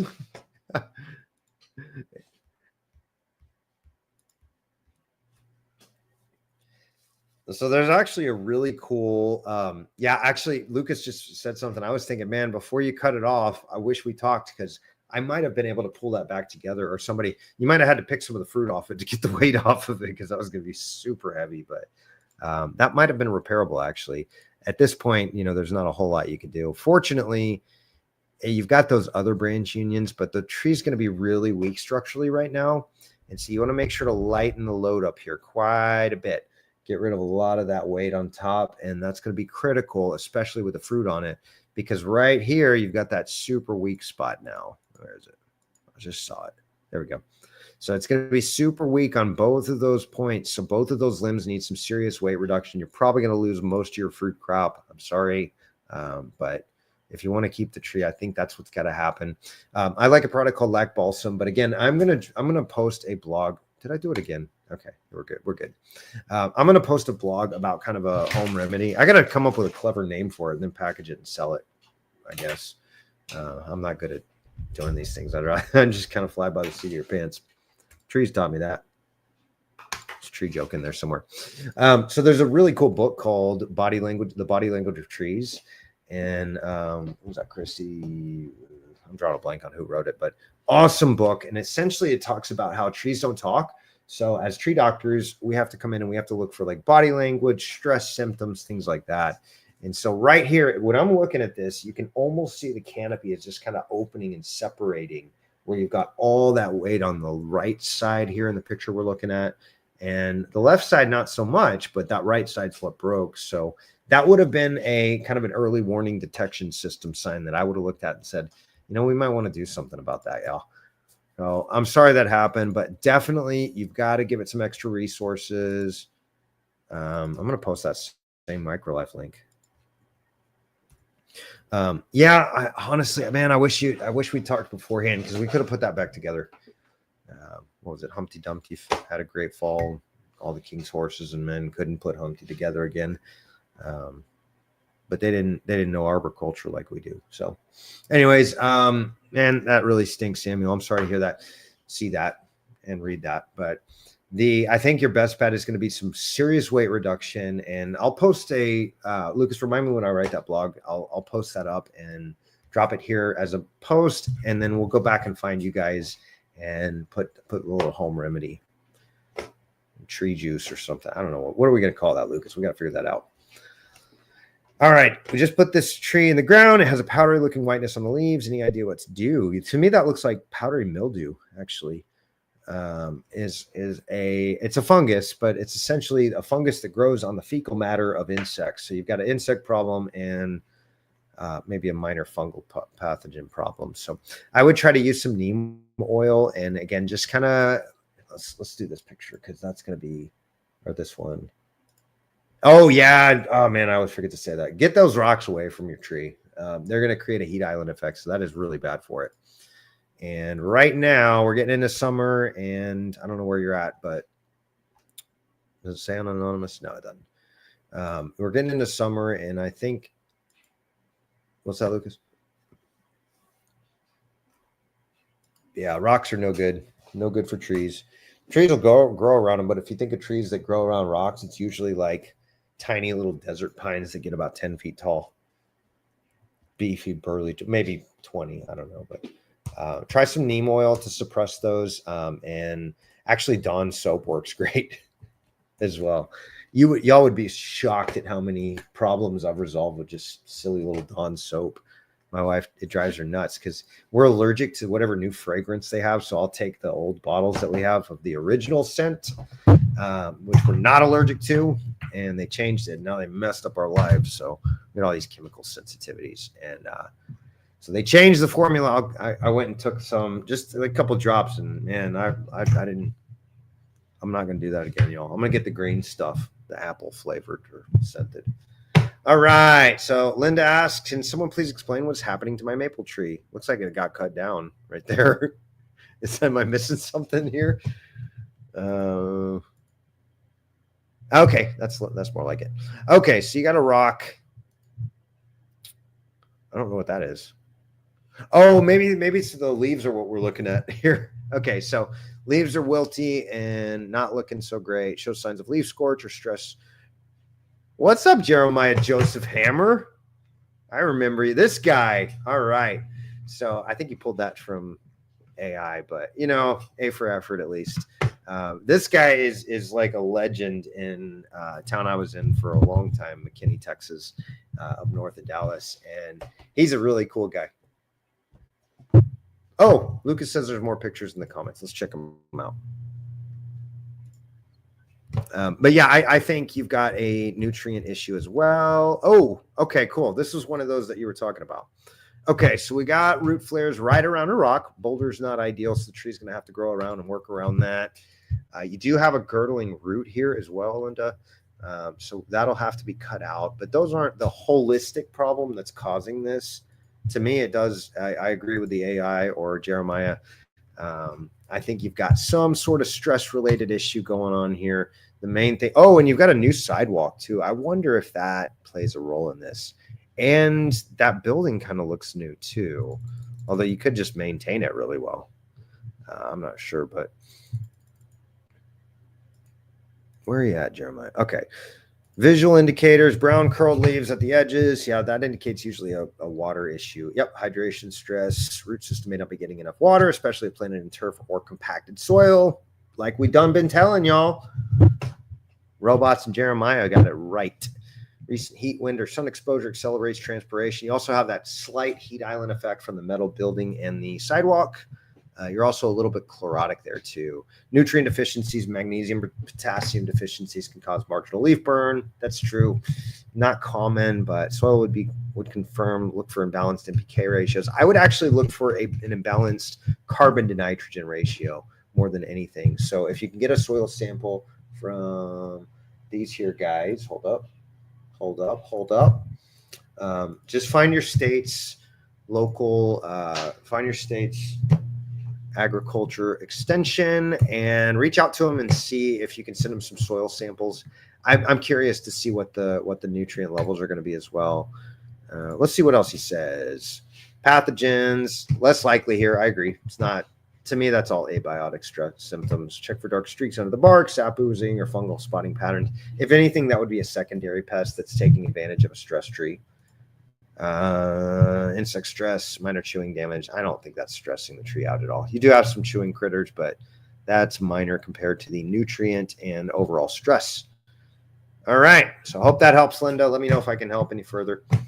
We're looking at Lynn was asking, can you help diagnose and treatment for the blue atlas cedar? Blue atlas cedars are really cool trees too.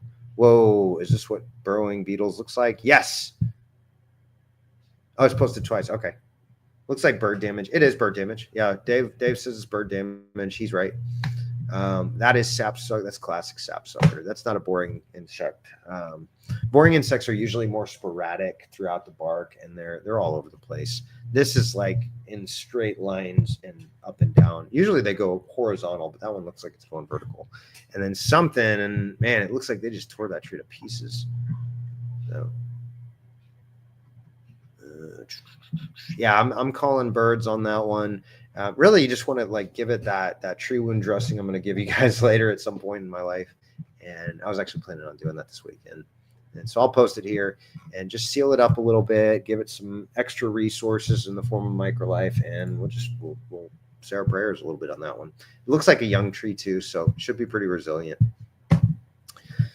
Just planted a mimosa tree. Those are awesome trees, but not the best long-term strategy. Just nothing personal, but they are gorgeous, y'all. There's some awesome mimosa trees that I've seen.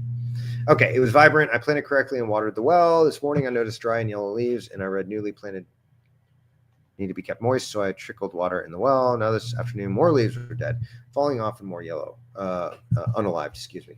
Moisture meter is in high moisture range. Is this just transplant shock or something else? This is classic teacup effect. Most likely transplant shock, but it also, if you're adding water and it's getting worse, I would say you might have too much water. Let's see what it says. Moisture readers. Oh, we're getting close, y'all. Okay, and I got like a minute and a half each one. Okay, so I would actually maybe try to let the soil dry out. I think you've got too much water going on. So here's the thing, y'all, is too much water gives almost the exact same symptoms as too little water. So that's really important. Most people, they see their trees struggling. So what do? They put the nail in the coffin and just water it some more. So maybe back off and let the soil dry out. Again, try that the screwdriver test and see if you can just make sure you're not where is that one? I'm gonna find this here in a minute, I promise. I think you might be having too much water going on, so just make sure that, and you can actually just take a screwdriver, jam it down to the ground, and see if you can tell exactly what's going on.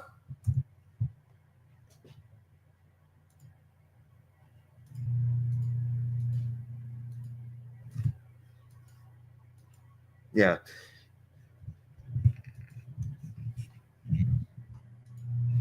Yeah, maybe try to keep the monitor, let it go up and down. So put it up to a 9 and then let it trickle down to a 3 or a 4, right in between 3 and 4. That's going to allow oxygen and other gases to infiltrate the soil as well and feed the microbes. Because if you've got too much, then it's just going to flood everything. The roots are going to basically drown, and the microbes are all going to unalive as well. You want most of the microbes that are in there, because they'll actually pull resources out. Yeah, a little bit of transplant shock. Remove the bamboo stake. I agree. If it's planted well and not exposed to high winds, then I would take all the stairs off. Yes, straps, I think she means. But yes, I agree. Oh yeah, and that's a good point, Kristen. Actually, those straps can actually girdle it and compress against the tissue, and so it looks like you've got some of the easy to cut ones, and then you've got some of the metal infused ones that destroy knives. But try to get those off, and I think that'll help. And make sure the soil dries out before irrigating. Very important, y'all. Jenny says, one of our large oak trees has a crack that keeps growing. What's going on? And do we need to be worried about the tree falling on the shop? Well, you've got a metal building, so not as worried for sure, but it's not great. So that would be a torsion fracture. And oh, this is crazy cool, y'all. Let's talk physics. All right, so I've had a handful of trees that were lopsided over my career. All right, so what am I? This is looking bold. Hold on, I gotta fix this tree. I'm not switching over until I get this tree right, because it's crazy looking. So here you've got a tree. It's got an opening, big crack there, and a branch that comes off here. Yeah. So what you've got is this one, as the wind blows, and oh, right, the screen thing. We talked about this, didn't we? All right, so check it out. So you've got this fracture that's going down here vertically along the stem. As the wind blows, you've got these forces that'll come and hit this one that'll cause it to twist. And so I think that maybe that, or possibly even a lightning strike, is what originally caused that. To me, that looks like a post oak too. Post oaks are awesome trees. They will last. They'll live 100, 200 years pretty easily. I highly recommend post oaks if you've got them. Don't try to plant one. They're a pain to get to grow, but they take a lot. But if you've got them there, man, they're awesome trees to have. One of my favorite all-time trees. We actually, Quercus stellata, we just got 3 of those registered as historic for a project that we were on to deter the construction guys from cutting them down. So that was a little trick we played. The thing is not, I don't think it's growing. I think the tree is, well, it might be actually. If it's actually truly opening up more, what you want to do is do some structural pruning on this particular area to lighten the load. That's going to be really important. Maybe a little bit up here just to prevent it from twisting as much. And that'll help out quite a bit. To me, it looks like that's all good new compartmentalization tissue. I believe this section is actually in the healing process, or sealing is the proper terminology. But essentially, all of that new tissue has to grow there. All of the inside may decay, but as long as the tree's structurally sound, I think you're okay. I think you might need to do a little bit of pruning over the next maybe 5-10 years just to keep the tree from twisting further and fracturing completely. It depends where you are too. Oklahoma. Okay. What's that, Lucas? Yeah, you can brace it, but you wouldn't want to do that. The main thing is just prune the tree so it's taking less force in the wind, and that wound will seal on its own, and over time it'll do so. Make sure it's getting plenty of resources too, but post oaks are awesome trees to have. They will last forever if you let them. All right. Edward says, choke cherry tree. We had an arborist come by last fall, said this growth. Don't know where you're at. On the lower wasn't an issue, but it's much larger now. He also did trim the tree in the fall, and we questioned if he did enough since it's already reached way out. Question is, what is this growth, and should we do something or be worried? It's grown into our neighbor's driveway, which we asked to try and prevent that from happening. Would we be able to cut a bunch more this fall on the side to try to stop it from hanging into the driveway, having the tree scraping his truck? Any help would be appreciated. All right, let's take a look at this tree. See, the thing is, that tree is going to keep growing. It's going to be tough to keep it. I think he said it's cherry tree. Yeah, cherry. I think he said it was choke cherry, which I don't know that one very well. What you're going to want to do, Edward, you're going to want to take that and send it off to your agriculture extension. Here's the link here. Oh, where'd I go? There you are. Find your state's, it didn't say where you're at, did it? Find your state on that list and just reach out to them. They'll have a place you can send that. Oh, whoa. We're not even looking at this together. Yo, that's crazy. All right. Choke cherry tree. Let's go back. So he's worried about this growth on it. The thing is, cherry trees, I don't know choke cherries that well, but to me, it looks like a tree that's going to keep getting bigger. And so you definitely want to, you can prune it to prevent it from growing that way, but ultimately it's just going to keep growing. Hey, what's up, Eddie? Alberta. Sweet, man. Glad to have you. Thanks for being here, dude. So he's actually listening right now. And my notifications are driving me nuts. So Eddie, what you can do, you can actually reduce the limbs on that choke cherry. So get rid of this, and we're going to do a branch growing over your neighbors. It's actually the opposite way, but we're looking at it from the other side. So you've got lateral branches that come out, and as the tree grows, it keeps producing those lateral branches. Well, one thing you can do is actually reduce that back to a good lateral branch. You want to make sure that the limb you're reducing back to is 1/3 the diameter of the branch union. So let me put this on full screen. So what I might do is to prevent it, let's say your driveway here, and you want to keep it from growing over that. So you got all these branches that are coming over like that, and essentially all you've got to do is just reduce it back to a good branch union, get rid of all that, And you could do that on multiple limbs. Oops. So you got all these branches coming over here. And you can very simply just cut it back to good lateral branch unions, and that will actually stunt the growth of this whole section. I hope you can hear me, by the way. Yeah, I think you can do a little pruning and keep that at bay for now. But ultimately, you got a tree that's just going to keep getting bigger, I think. One thing you can do is it's called paclobutrazole.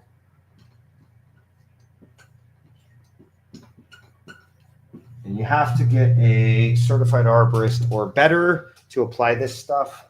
But it's a growth regulator. It'll actually shut down the outward growth, and that can at least buy you some time. Ultimately, you're just going to have to prune the tree away from that area. And regarding the fungal pathogen, find your provinces. I've actually dealt with some Canadian law stuff. Ooh. This is fun. Jared, that's a great question. I'm going to get to that here in a minute, buddy. That's amazing. Jared's on my LinkedIn asking a really, really good question, and he's a professional. So we're going to get to that. Let me finish with Eddie first. But take that mushroom. You want to send it off to have it diagnosed to make sure it's not one that's going to structurally damage the tree. So that's really important. To me, I don't recognize it, but looks okay. Definitely get that root flare exposed there. You want it to be nice and wide at the base. Make sure it's flaring out real good. Very important. But take that mushroom and send it off to a lab, have it diagnosed. I don't recognize it personally. Sorry, I can't help more. All right, so here's a fun question. Jared's asking me, if a client isn't willing to provide a threshold of risk, how does the assessor as a W-2 employee navigate the assessment situation? Utility company, your contractor, I think. Assessor works as a W-2 employee for the contractors. Utility is end client. And also the people that live there is an end client as well. So this is a really good question because I deal with a little bit of tree law. And like I said, I do like kind of expert witness. If y'all need help with tree disputes and stuff, I love helping people resolve problems because, I don't know, I love justice. And it drives me nuts what some people the lengths they will go to hurt people surrounding trees. Like, can't we all just get along? Okay, so what you want to do is make sure you disclose that. So if they're not willing to provide a threshold of risk, how does the assessor as a W-2 employee? So what he's talking about is tree risk. And tree risk is what's the likelihood of the tree failing and what's going to happen if it does? Is it going to destroy cars? Is it going to hurt people, crash on buildings, whatever? And so what he's talking about is the client is the utility company, and they're not giving him the threshold of risk, how much risk they're willing to assume. I would imagine what they're trying to do is get out of saying that so that they aren't held liable, so that they can push the blame on you guys. So what I would say is, if you're writing a report, Jared, I would say very specifically, the client is not willing to discuss in your report. Just put it right there in the summary. While the client was not willing to discuss the threshold of risk, here's my opinion. And you're going to opine on that, is what we would call that in the court of law, is you're going to give your professional opinion into that report. And that's going to cover your bases. Always, always, always CYA whenever you're writing reports. If there are limitations to the assignment, if that client, like that, if let's say, for example, I cannot climb the tree because I didn't bring my ropes that day. One of my limitations will be I did not perform an aerial inspection. I didn't look at the tree on the top. Therefore, some things may be missing that I don't have the ability to opine on. So that might be the way I'd handle that, Jared, is just say in your report, just say, hey, the utility company is not willing to tell me what their threshold of pain is in this, what their threshold of risk. And therefore, it's my professional opinion that this is the steps we need to take regarding these particular trees. So hope that helps, Jared. Great question, dude. That's awesome. I love when the professionals come in here because this is a growing industry. And I'm really excited about where the industry is going, because somebody's a guy that I very well respect was the president of the American Society of Consulting Arborists, a guy named Jeff Ling, and really, really top-notch dude, has been there, done that, has given witness in a court of law. I don't even know how many times, but just a top-notch pro. And he said, you guys, he looked at us in our conference. He says, I'm really excited for you guys because you're in an industry that is where modern medicine was in the 50s and 60s. And that really left an impression on me, because he's right, is we're developing. We haven't gotten MRI for trees yet, but we've got GPR for trees. We've got ground penetrating radar. You can take the antenna off, map the inside of the trunk, figure out exactly how the tree is doing. And you can actually provide a detailed map of how decayed or not decayed the tree is. So it's really an exciting. I love. Thanks for that great question, Jared. And off of my bunny trail and back to action. We just got 1 or 2 or 3 more, right? 1, 2, 3. Oh man, I gotta burn through these. All right. Should I prune the branches without the leaves or leave? Ah, I see what you did there, Molly. That's a good joke. From Boston. Or leave them be. Yeah, prune the leaves. Prune the leafless. Don't leave them on the tree. Prune the leaves. Hope I can share in your fun tree pun.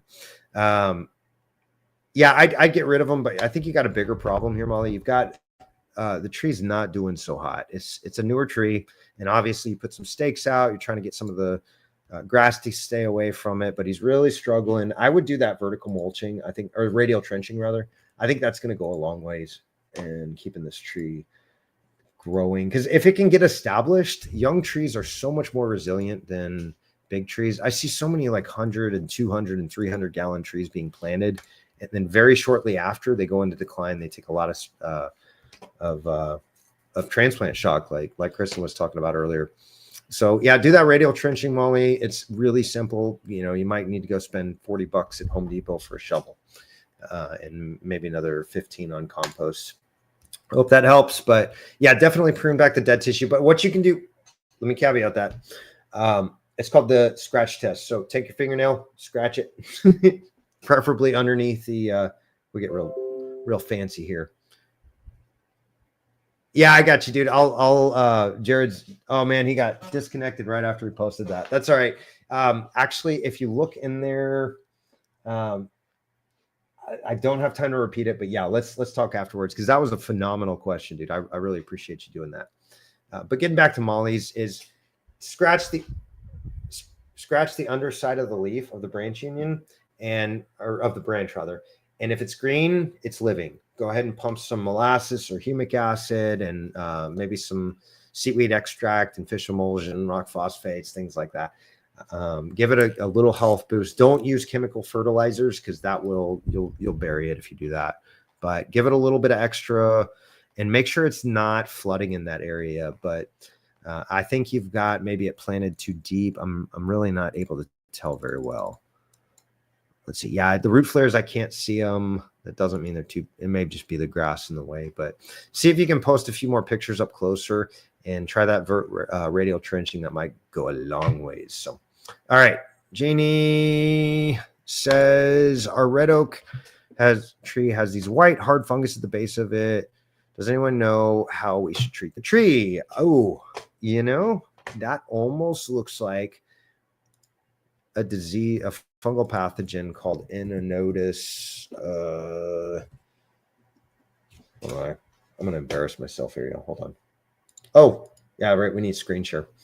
1 second. I got to type this out and let Striatus. Yeah, I had it right. Okay. Inonotus striatus. So we nicknamed this the climber unaliver. Climber Klimber. Killer. Inonotus striatus is really nasty stuff. What it does is it consumes the lignins and the cellulose both, so you get this really, really decrepit tree. Oh, yeah, you definitely want to get that checked out. Let me send you the agriculture extension list as well, and send this off to them. Figure out exactly what's going on with that, because that's not one that you want to be messing with if that's what it is. That one will very easily destroy the structural integrity of the tree, and it looks like it's on the backside of a lean. Maybe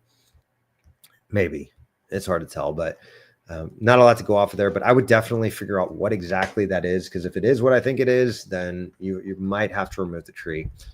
All right. So Deb asks, this is my 25-year-old pine. I don't know what's going on with it. It has this white stuff in the bottom branches are dying. Never seen this before in all these years. Any help would be greatly appreciated. Okay, so those are pitch tubes. Pitch tubes are usually related to insects. And basically, you've got bark beetles or some type of borer that bores into the trunk. The tree's like, hey, get out of my trunk. And so it puts off all this sap, and then you get those bleeding, oozing wounds that come down. And so it's essentially, think back to like Jurassic Park. You got the mosquito trapped in the sap. That's kind of what's going on here. That's a tree's defense mechanism. It also tells me that you got bark beetles or some sort of borer. So we're going to have to take a closer look at it, myself or somebody else, and figure out what exactly it is that's going in there. And really just figure out what it is, because obviously something's attacking your tree pretty quickly. It is kind of in a line though, and I'm wondering maybe if that could just be sapsucker, but it's really hard to tell from that single picture. So arboristondemand.com, and I'm happy to jump on a digital arborist consultation with you, and we can really pinpoint what's going on. But check it out, and maybe check with your local agriculture extension as well, and they might have be able to point you in the right direction on if there are bark beetles in your area. So not a lot to go off of there, and feel free to send more images. And we got to our last one, y'all. We did it. This is exciting. All right, so Stephanie Johnson asks, hello, I believe these are Drake elms. What are you doing? Computer? This is crazy. All right.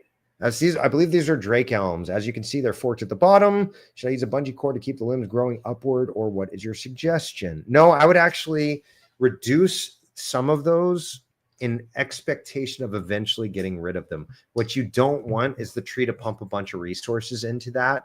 And so what you could do, again, reduction pruning, is take those limbs. Oh, here. You don't want to look at my screen right now. You want to look at me. All right. So that's that reduction pruning we were talking about earlier, is you've got all these limbs. You can actually reduce this. So you got your primary stem here. If there were such a thing as a perfect tree, it would basically be like one primary lead and then everything else branching subordinately off of that.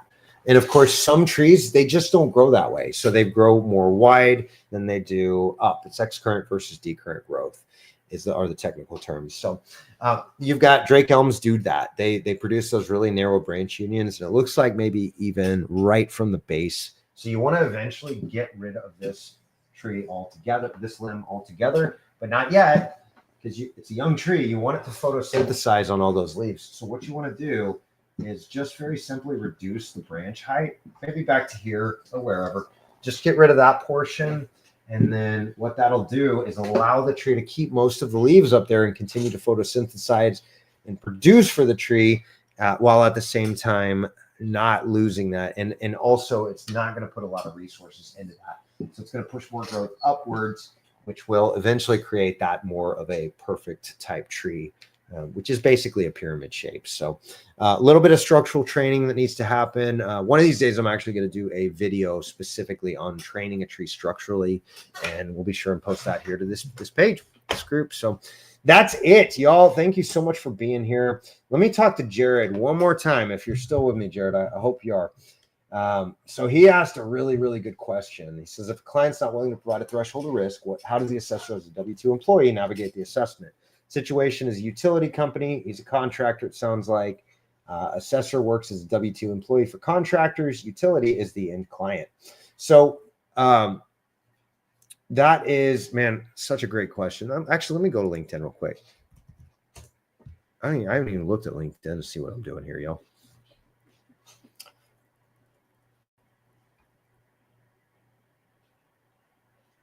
That's all right. Check it out, y'all. You can do this. I don't even know where mine is. Would you take this tree down? Probably. Where is my, how do we get to this? So Jared, this one's just for you. I'm hanging out finishing this up because I think that's pretty cool. You're asking a very, very good question. Activity. What's up? There I am. Look at me.